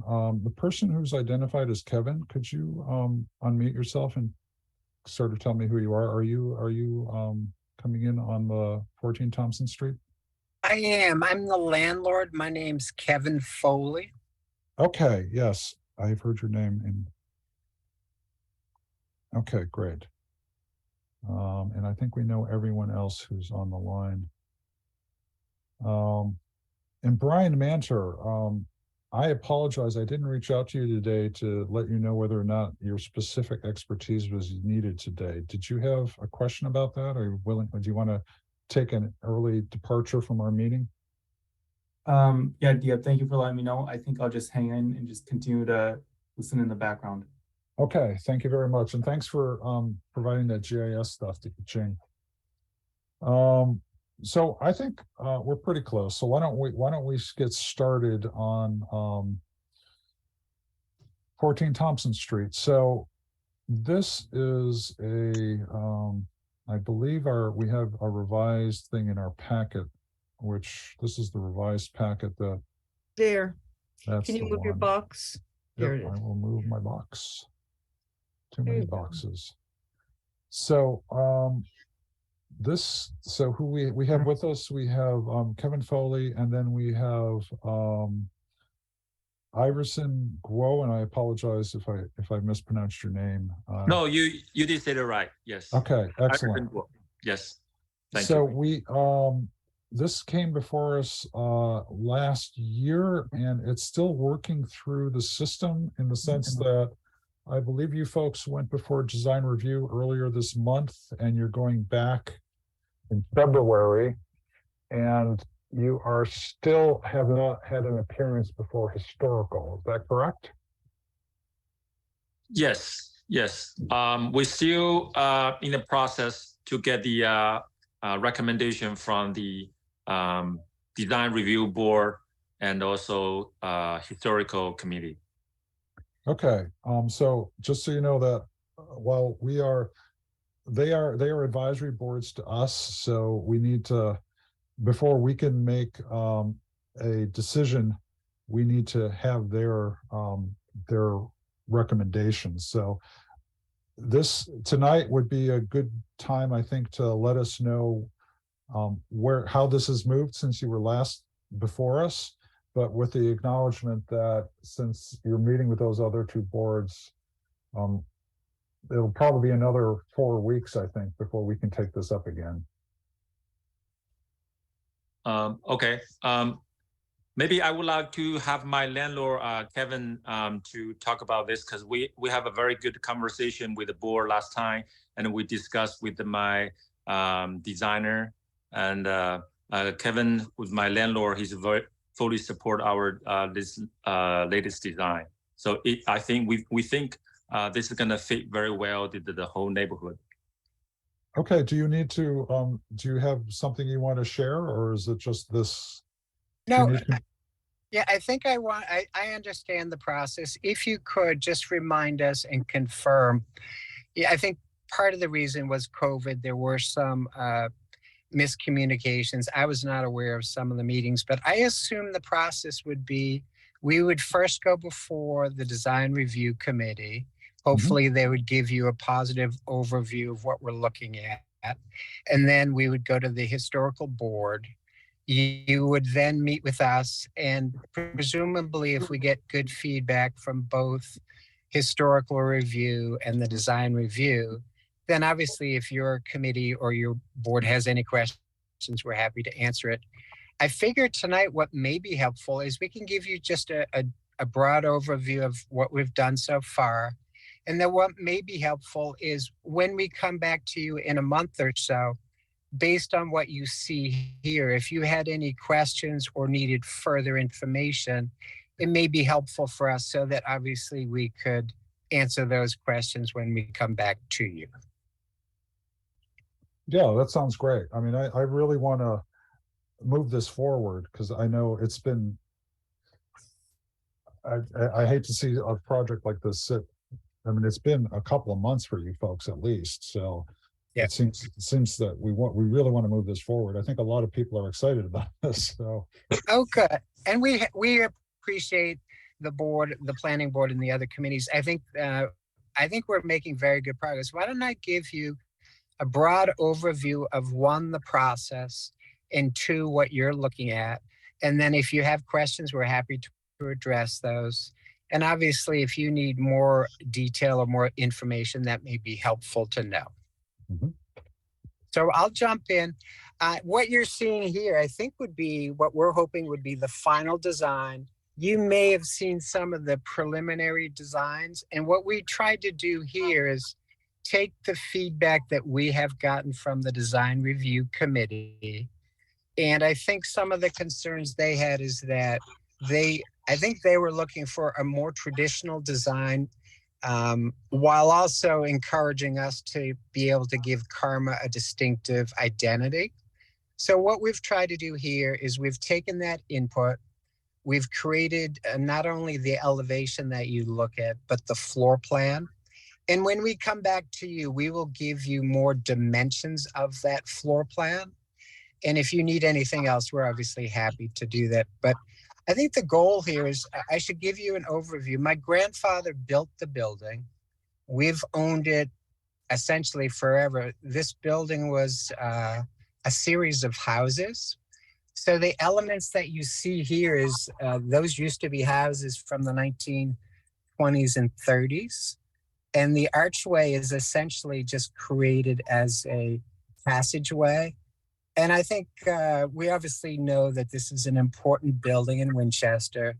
We want to be mindful of the historical, charming nature of the building.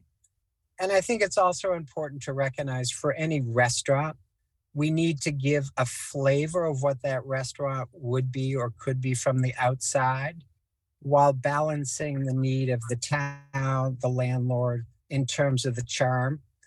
And I'm excited. I think this is a nice balance between showing some of the excitement that's inside while balancing the historical character. So what you're seeing here is essentially, classic New England design.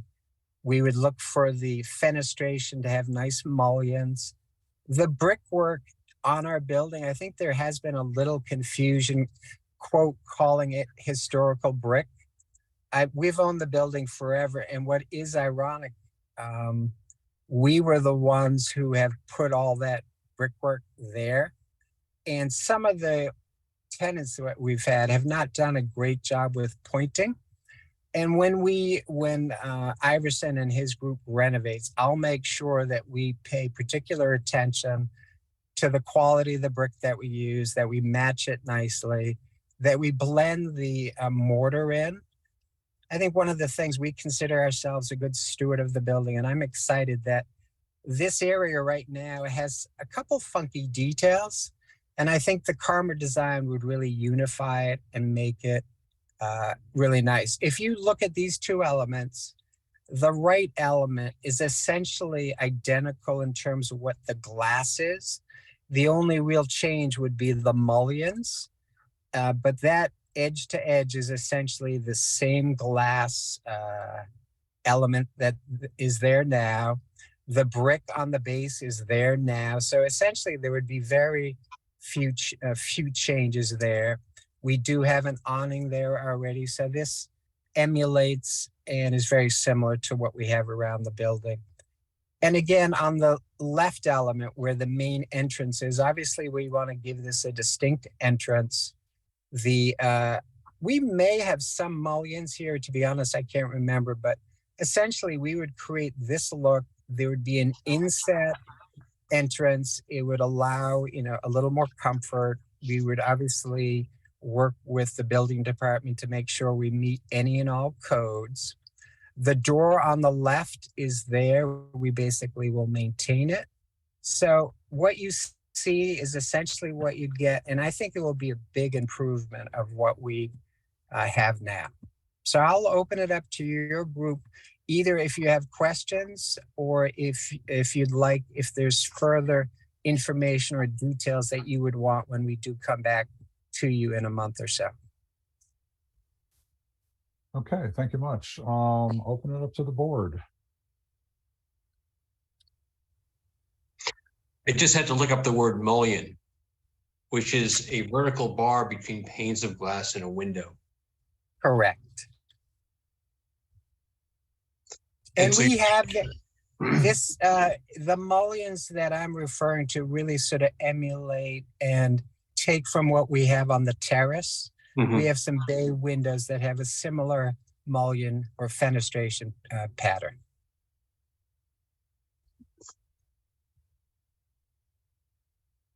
Go ahead, I-Ching, go ahead.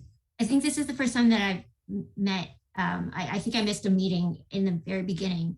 So I just want to really thank the folks bringing this in, because I know how much investment you are putting into this town, and it must be so much work and so much ingenuity to bring this together. And I really appreciate that, bringing the business in and all the jobs that you're creating. I grew up, my parents worked at Chinese restaurants and supported us that way. And so I understand how much work this is. And I just want to also note that it's taken quite a long time, and I wish that it could speed up faster, because this is such a great investment to the town. But I do want to note that, the facade has changed through 3 iterations, and each subsequent change has sort of reduced the characteristics of the Asianness of the restaurant. And I just, I want to note that's a kind of a sad note for me. I do think that, I appreciate what the design review has done for looking at these things, but just sort of noting the history of a 1930s building and 1930s America, and noting that, Asians were federally excluded from this country. And so to go through that history and sort of honor that, I mean, to note that these sort of Asian architectural elements wouldn't belong in 1930s America is right. I mean, it's inherently exclusive of Asianness in 1930s. So I do lament the fact that, that sort of aspect has disappeared from here. And it's hurtful. And I think that some of the design review committee notes, there was one that put pagoda in quotes, and I just want to say that putting that in quotes sort of signifies an otherness, a not belongingness, and I do apologize for that. I think that in a town that's 15% Asian here, I think that there should be a belonging, there should be an ease and an acceptance of Eastern influences. So I mean, this would be fine, completely fine with me, but I am saddened that sort of the Easternness of it has disappeared from here. You know what is sad for me is I tend to agree that I think the first design we had that Iverson came before the first board was the most innovative, and it gave it some distinction. Part of where you guys may be able to help us, I assume the 2 boards that we do go before are advisory. And while I'm perfectly comfortable with this design, I feel like it has become more traditional and less distinctive to the restaurant. What we may want to do is pursue with the design review board, in between the 2 window elements, maybe we can have something that is applied to the building, doesn't take away from the brick, but adds to the character of the restaurant. So it may be a nice balance where I like some of the panels that the sliding sort of barn door, but they were very distinctive Asian feeling elements. I thought they were very cool, but I think there was some confusion or misperception, and apologies to us. I was not at the first meeting that the design review had. So we're happy to get input from you. One thing that may be helpful for us is if you feel it is important to have a balance and have a distinct development. If the other 2 boards are advisory, we obviously want to honor them and you, but we do seek some guidance on what you'd see as a balance between the distinctive new nature of an exciting restaurant while balancing the need to, be sensitive to the charm of the existing building.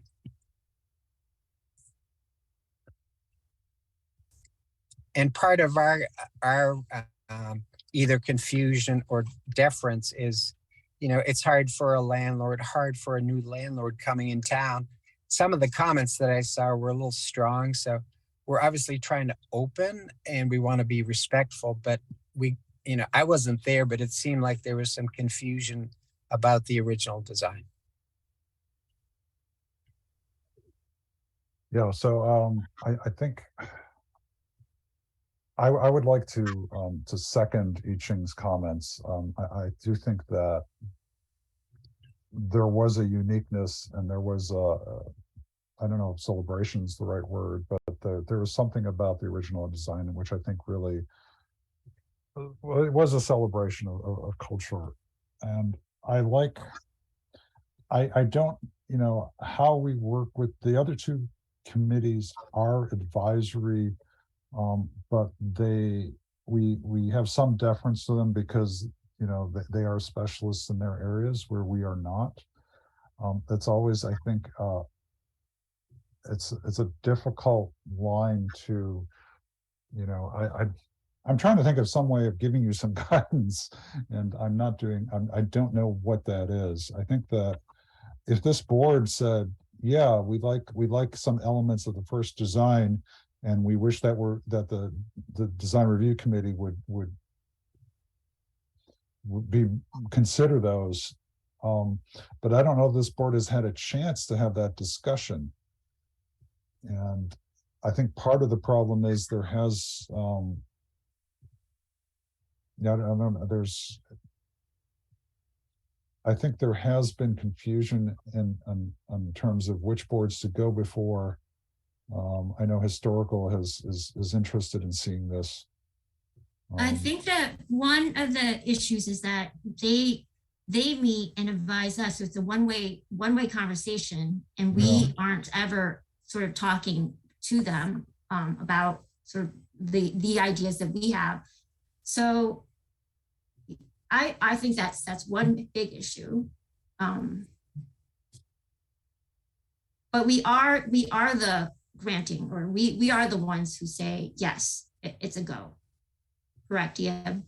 Yes, we are. This is our I think there was also so one other thing too. But in the criteria that we judge it by is by the two boards, but also isn't there sort of a sentence of what we're judging this by? Does it activate the street, or does it something that you have mentioned that I can't remember? I Ching, it's the special permit criteria in section 942. Which is? Well, there's 8 of them. Oh, no, I thought it was more, so that we this have is the signage, right? Yeah, there's one specific one. Well, there's the signage is separate. We do have a special, it's because it's in the CBD. Oh, wrong section of the zone. You're Yeah, exactly I right. apologize. We are at a loss at some level without our town planner. It's really hard not having our town planner here. No, so I apologize to you. We are muddling through until we. Okay, So I have a suggestion, and you can let us know. We would aim to get for the design review and the historical dimensions. If Iverson and his team feel strongly about a certain design, should we go before those two boards with essentially 2 designs and get feedback on both? And when we come back to you, you will have had feedback. And if you prefer one or the other and the tenant prefers that one, even if the historical board or design review, at least we will have gone and gotten their input.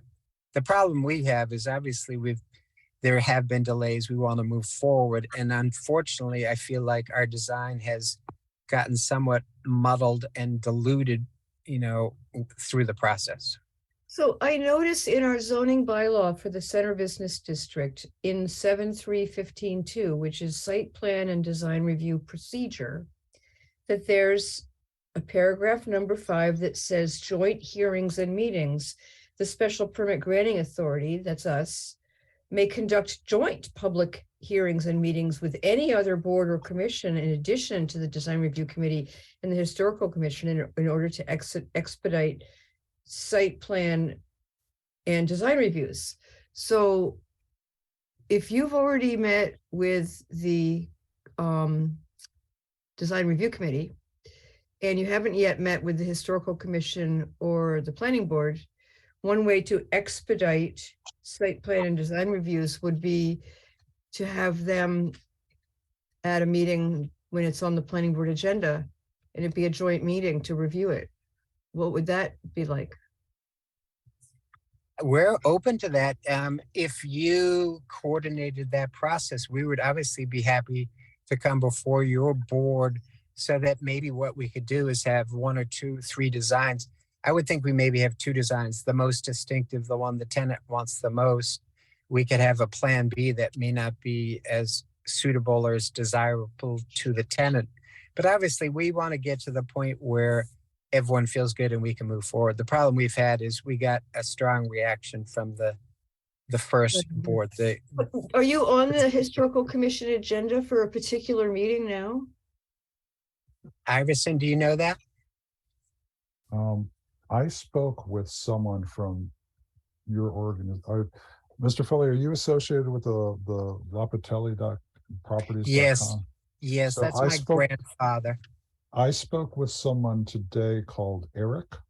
Yeah, and he's, I believe, on the phone with us. Yes, Oh, I'm is he? here. Okay, great. So we you're Eric Sanderson. Hi. Hi. So we spoke about reaching out to Jack Menage to Yep, and- switch. Correct. And have you had a discussion with him on that yet? He just let me know when the next historical meeting was, which is February 6th. Okay, so we've got historical is on February 6th. Design review, I believe, is on the 8th. February 8th. Yeah, and we have a meeting on the 7th, right in between. So that's I don't. Well, I would like to have our meeting after those 2 boards have had a chance to present their comments to at least us, if not the applicant too. Yeah. The 7th is too soon for that process to be the way to do it, but there might be 1-2 weeks later that we could do. So yeah, so here's one of my concerns with the process so far is that the design review committee has not actually issued an official opinion to us, because they're just, the last meeting minutes from, I think it was the 4th of this year, talked about needing dimensions and materials and things like that. And so I don't think we can have I don't think that between our 3 boards, we're going to have a joint meeting in that week in February. Yeah, I don't think so either. So I just want to make sure that those committees have everything they need to give us their opinion, so that there isn't another request for more information, which would drag it out further. Because we really want to, regardless, they are acknowledging they are advisory, we do need to get their opinion, and then we will take into account when we come to our decision. So I would like to make sure that those meetings go through without a hitch, and that Can we tentatively put it on the agenda for the 21st? Yeah, we can do that. And the other thing is, I like your idea of providing a couple of different designs.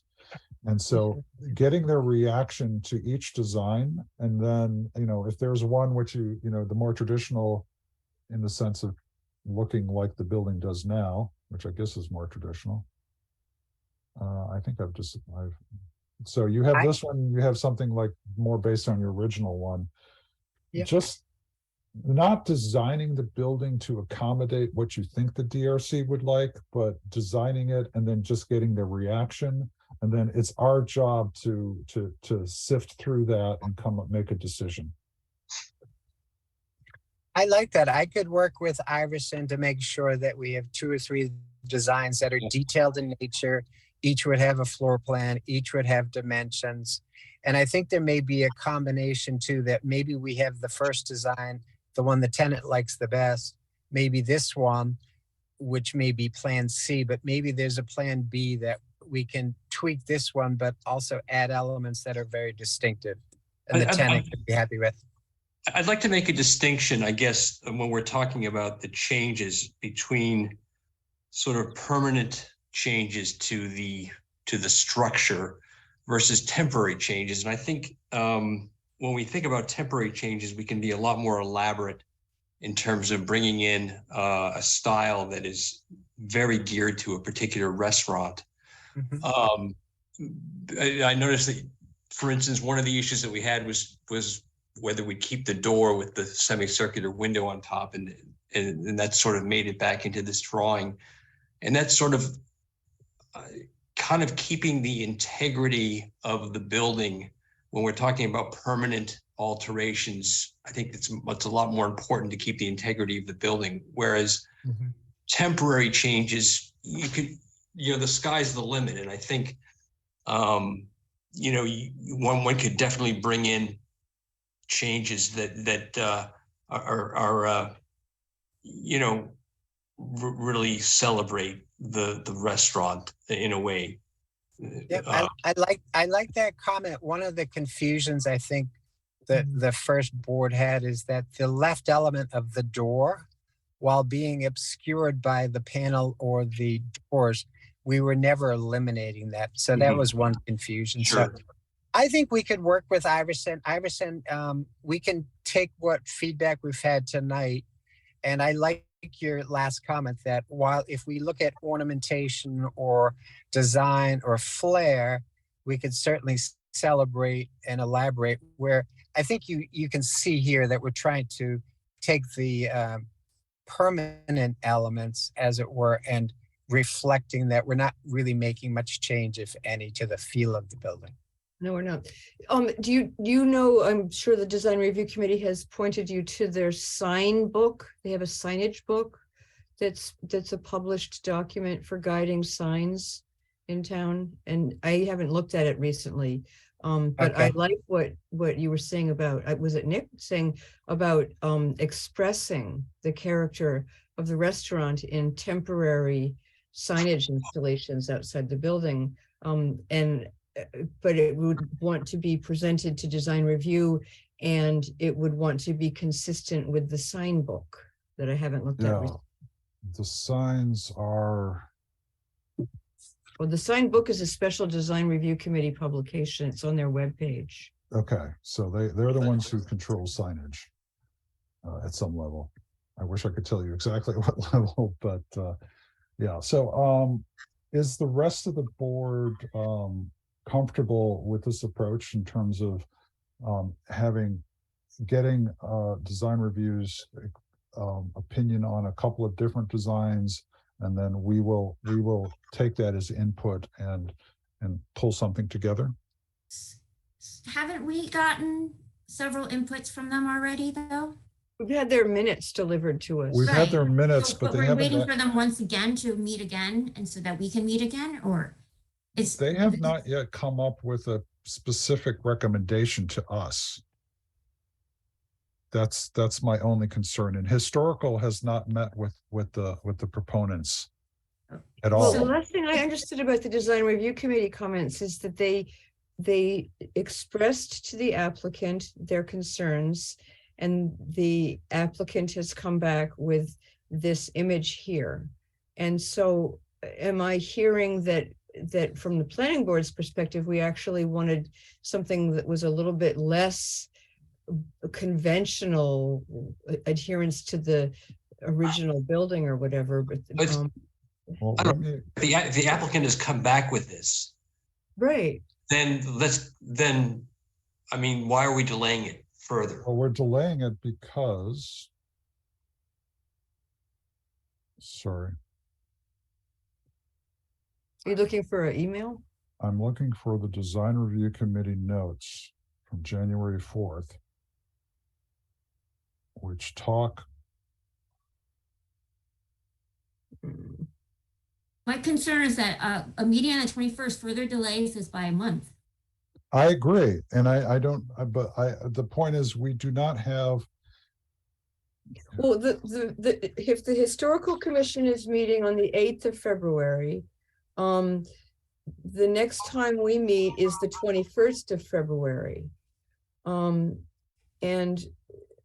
is there a reason why that's too soon to have it on our agenda? So here's the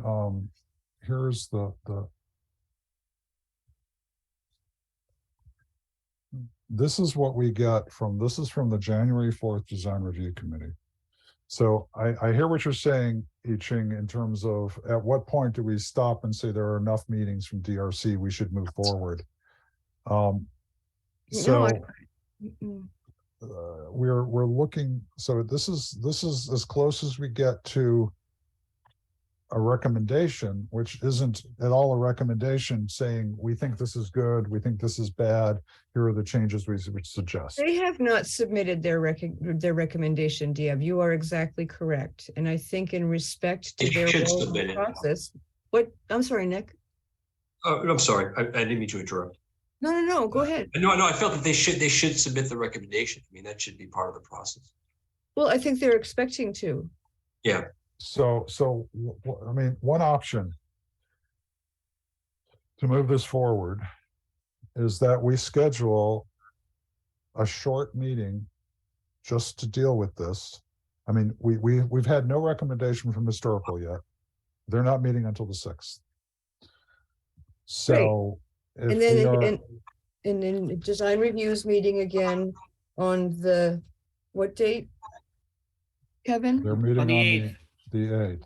So, you know, Yes. I mean, our next meeting, let me see if I can get this. So then if you go after the 8th, the next meeting is February 21st. It's 2 weeks later. Yeah, and that's, I mean, I think I Ching is right, and this has been dragging on for one reason or another, regardless, it's been dragging on for a while. So I can't even tell which month this is anymore. So would, I Ching, were you suggesting that we Well, call the Sally, meeting? I think my understanding of this from Brian was that this is an as of right issue. This sign is an as of right thing. So I don't think is it a special permit? No, it goes through design review because it has exterior, one of the things. You are right, and I misspoke. Thank you. Yeah, this is not that. This is not a special permit whatsoever. it's No, just- this is mandatory design review within the CBD because it is affecting the outside. And I recommend that we wait until they give us their recommendation because they have a specific role in this process. Okay, and we I should agree. honor that And role. we are suggesting that the applicants resubmit their original. Is that right? Is that what I'm understanding from this board? That we are still considering some of the earlier iterations. Well, I don't think we should rule anything out until we've gotten the recommendation from design review because they've been given this responsibility to advise us very clearly on their Okay, so do they know the directive of I think that. So the question is, how do we? Is there an expiration date or something? I mean, we can just call them and see, find out what's happening. Well, what's happening is that we have their meeting minutes from the 4th. Yeah. And there is some But discussion. the meeting minutes from the 4th specifically say they want to see. So that's why they need to, the applicant needs to go back in front of them. right. I think they were looking to see this. I mean, I think this is what they're. So this one No. is very similar to the one that they just last saw, except that the sides are straighter. Okay, It's so two lines.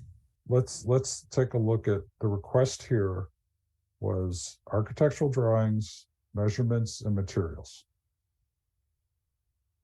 So their recommendation to us is waiting for that. And it says right there that you're going to bring it to the February 8th meeting. So that gives us time between the 8th and our meeting on the 21st to get any other meetings taken care of. So practically, since it hasn't gone before historical, they haven't had a chance to have a discussion. So They're doing has that to- on the 6th. That's happening on the 6th. So I don't think that we can move it any faster than that. Right. I think that if the appearance before design review on the 8th, we can guarantee that is the final appearance, that there are no more questions about whether things are, so that we can say design review will have everything they need to make a decision on the 8th, then that will end that process.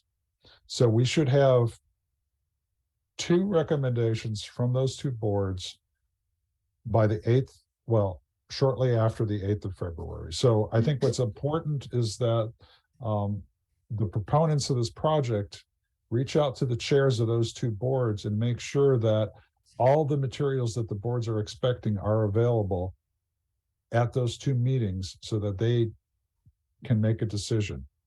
And then this board can decide whether we want to wait until where the heck is my calendar? February 21st or April or March 7th. Yeah, so we can't do it on the 7th. Right? We can decide if we want to have a special meeting or we want to wait until the 21st. I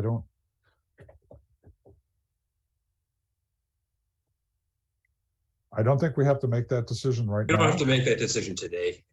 but That's those right. are our That's- options. That special meeting could be like a 10-minute meeting too.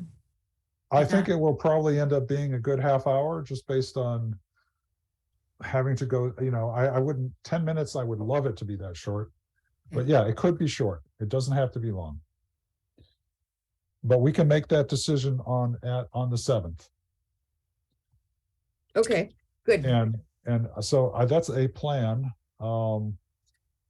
If that's okay with the board, then I guess let me see if I can see everyone. I think I've lost everyone here. Okay, Mr. Foley and Mr. Guo, is that acceptable to you? That's sort of a...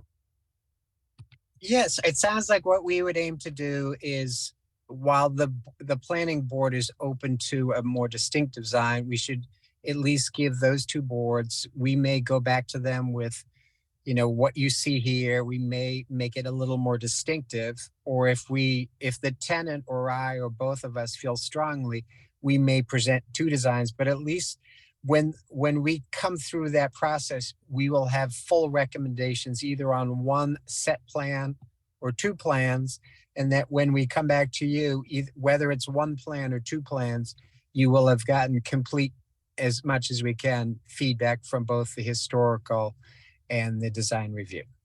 Including all the materials that they requested. So, and I just want to go slowly through this. So when I look at this elevation, I think it's fairly straightforward. Would they want a narrative to say, fabric awning, metal or wood mullion, the brick is the brick? Is this fairly self-evident, or should we just spell it out more narratively? If for them, I think... I thought you did, but I was just gonna say you did a great job when you spoke about the brick being original and matching the mortar. I think those are important points that the way you articulated it, I thought was convincing to me. And the fact that you perceive yourself as good stewards of the building. I think I'm happy to go before those boards, and I appreciate all your comments. And Iverson, you confirm, but I feel good about the process. I think what we need to do is go through the process, get recommendations from historical, from design review. There may be some things that we would prefer to do, and if there are, at least we will have gotten comments. We will have honored the process. Hopefully everyone loves the design, but if there are one or two small elements and the tenant or I or both of us feel strongly, we would come before you and we will have honored the process and we will use your guidance. Yeah, I mean, again, as I think you pointed out, we are the final arbiters. But to go back to, I don't know. I think that if you have a concern of what you need to present to those other boards, you need to reach out to those chairs. And so when you say, do we need a narrative? We're not the board who can tell you what the DRC would want. So I would say the current chair is Ellen Spencer. Reach out to Ellen Spencer and say, we're coming before you on the 8th. What in particular do you need for us to have a conclusion that evening? And as long as it's reasonable, which, I mean, looking at this, I don't know exactly what they mean by architectural drawings, measurements, and materials, but that was a request. So I think I know what they need and like, and I like your last point. I'll make sure we know what that is. And if we can, we'll get information to them early and say, is this satisfactory? Is there any more information that you might need? Early is always better than late. Yeah. Yep. Well, Okay. we appreciate all the board's input. And thank you for coming. Thank you very much. Yeah, really appreciate it. Really excited to see this move forward. Great. We look forward to seeing you. It sounds like on February, is it February 21st? If not sooner, but Okay. that is the latest that we will see you. Okay, we'll try to push the process. We'll keep in touch. And again, thank you. Thank Okay, you, guys. thanks. Thank you. Okay, so That let's jump back into let's get rid of some of these things. Excuse me while I find our agenda again. Too many windows. Okay. Okay, so let's try to keep to our schedule this evening, as in leaving at 9:30. So let me give you a quick update on where we are in the hiring process. There was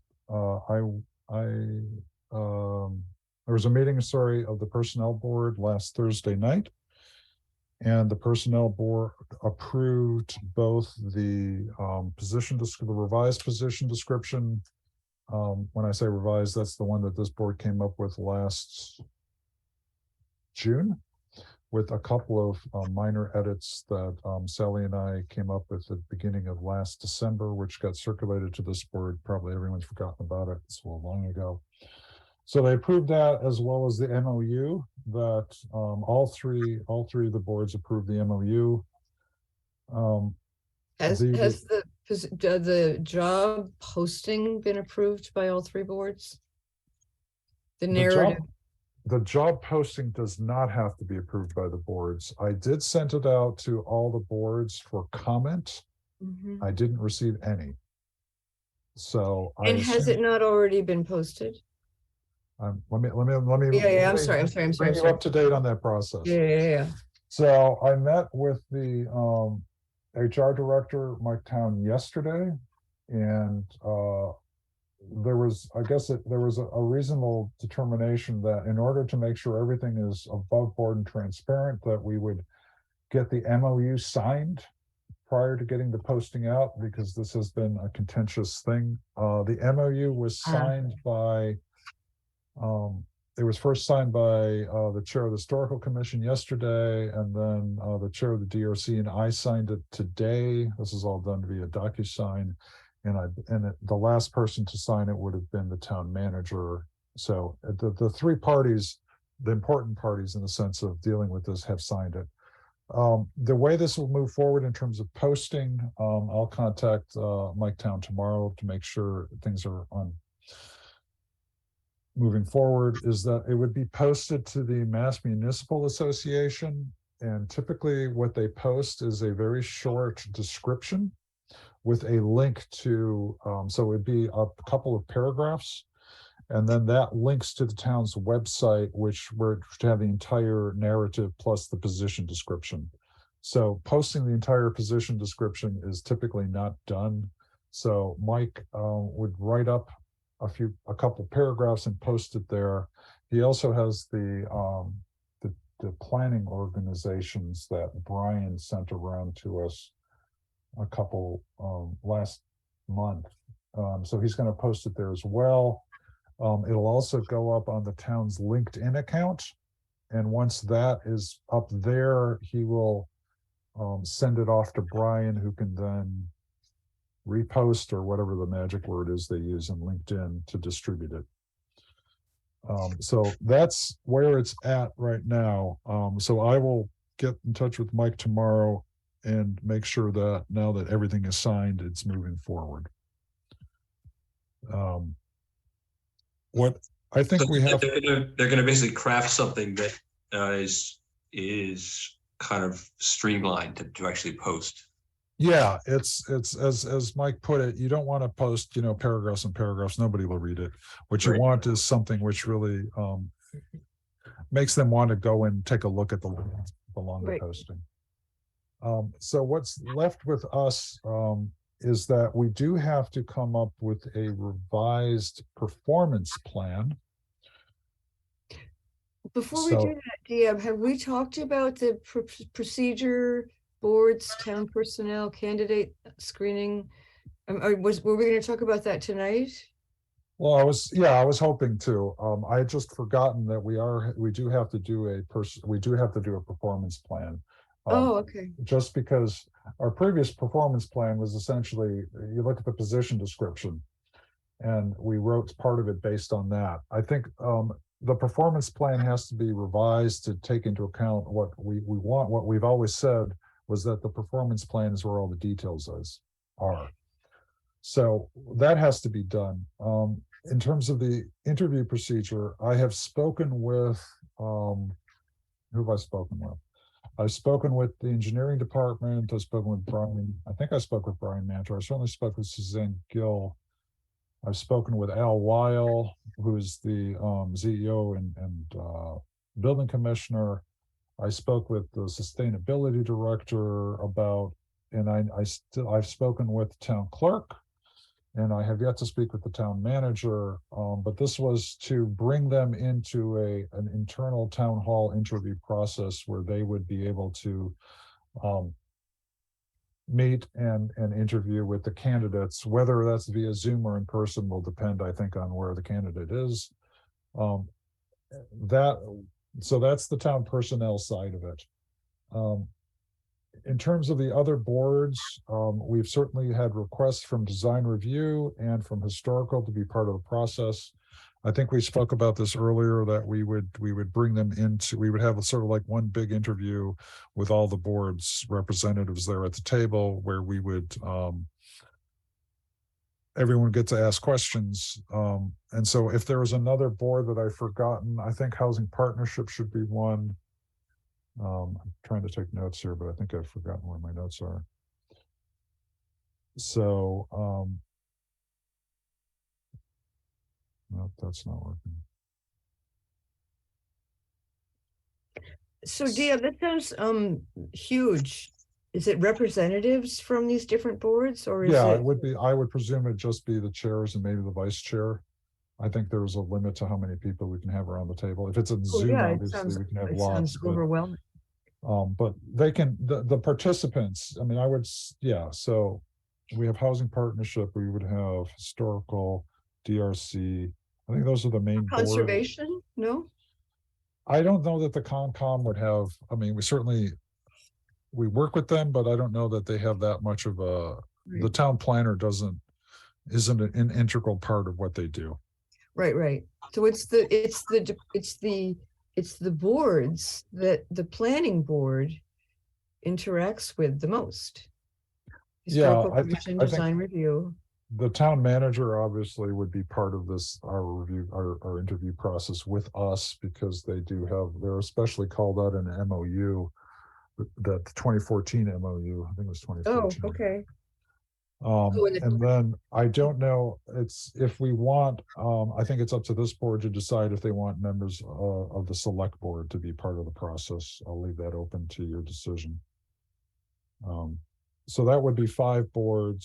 So we're talking about 5 of us, and if there are 2 from each of the other boards, then we're talking about 11 people. That's a lot of people. But not all of them will be asking questions, but I think their presence there would be useful. And that's pretty much all I have to say about this. If there are any comments from the board on making this manageable, I would love to hear them.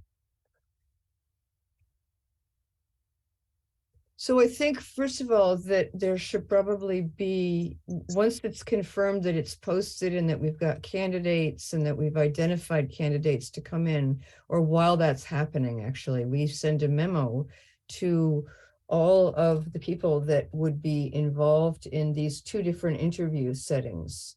The town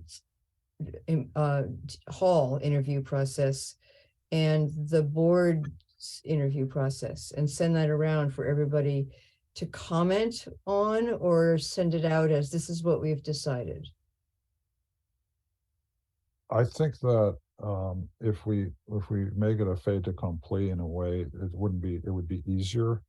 I think So so for too. instance, for the town employees, I think just to make it manageable, it might be, I mean, there might be, I think, a total of 5 or 6 people who are involved in that interview. So Right.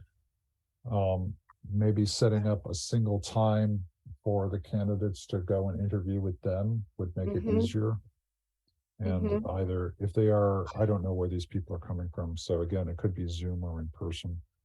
But they would be a series of either individual or small group conversations, right?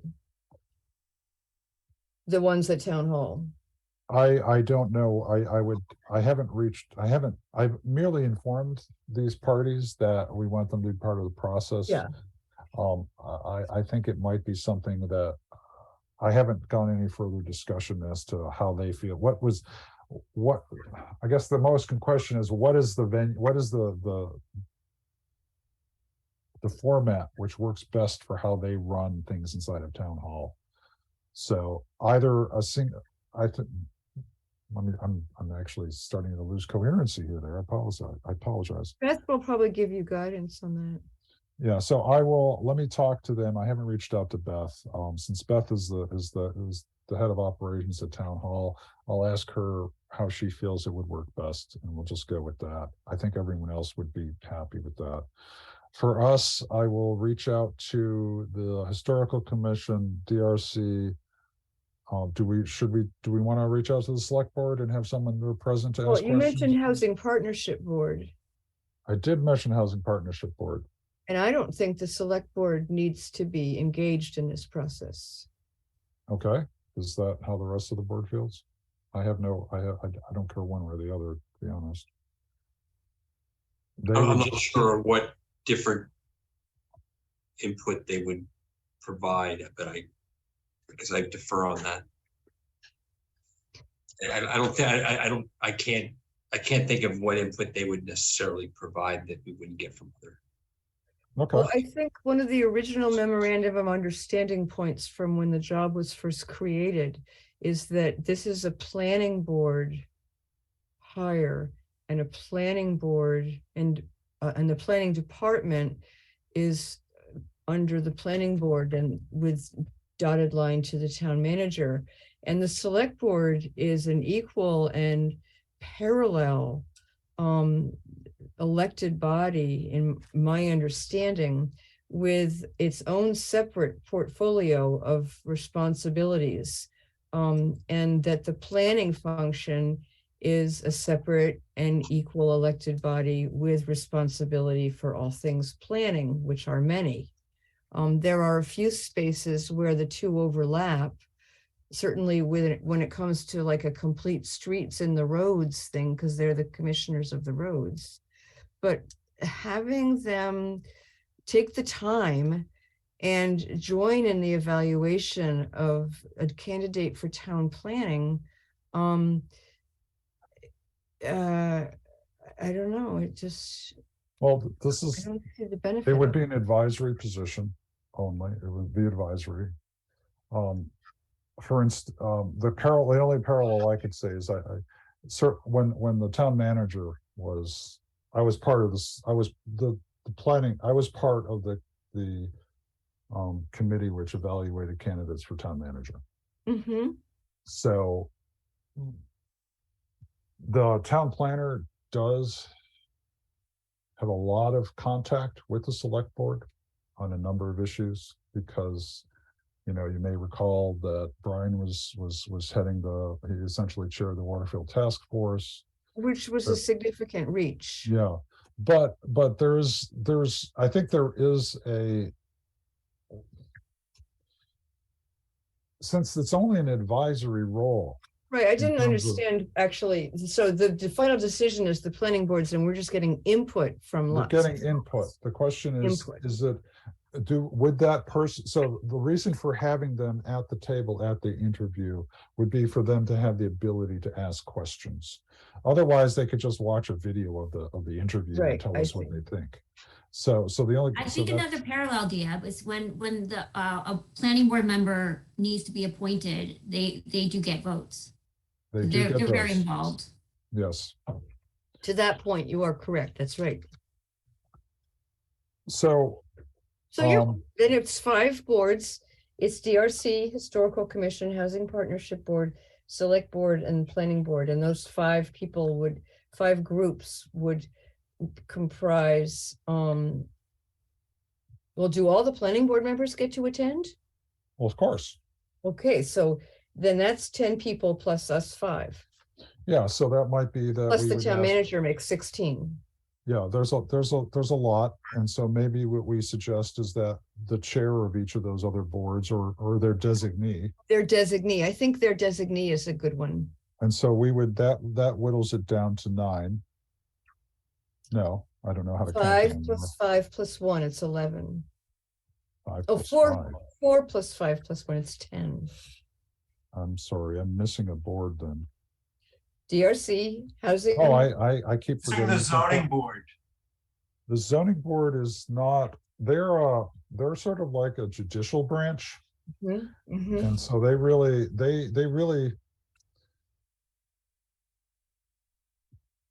they interpret that, no, they follow the zoning bylaws and apply them, but they really aren't, they're not a policy-making body. That's right. And so we're really looking for policy-making bodies to, so they have an important role, but I think their role is different here. I think we've got a good list, Diab. So Okay, if it's a designee from the Design Review Committee, the Historical Commission, the Select Board, and the Housing Partnership Board, that's 4. And then the 5 of us, that's 9. And Beth Rudolph, or makes 10. designee is 10. Okay, so there we've got 10, and we'll ask everyone to, And I would hope that engineering would be included in the town hall group. It's of extremely course, of important. course. Brian, have I spoken with you about this? Yes, yep, we have. Okay, spoken. good, thank you. My memory is very lossy these days. Okay, so I think we're done with that part. I think that having everyone submit questions so that we can winnow out any duplicates or combine them as appropriate is useful. I think we're rapidly or have already approached our adjournment time. Good. Yes, we have. The only other thing left is I'll let you all know. I'll get input from HR tomorrow. I will send out email to you letting you know where there is, and then we can move forward. It's a good thing. That's it. And if there is a motion to adjourn, I would welcome it. Unless you want to talk about this further. No. I woke some people up with that one. Did you move Iching? I second. I did.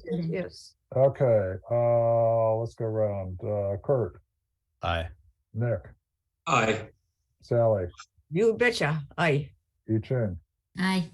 and Diab says aye as well. Thank you, Richard Lee from I the know, really. whatever organization you're with these days. Chamber. Chamber. I'm sorry, it's late.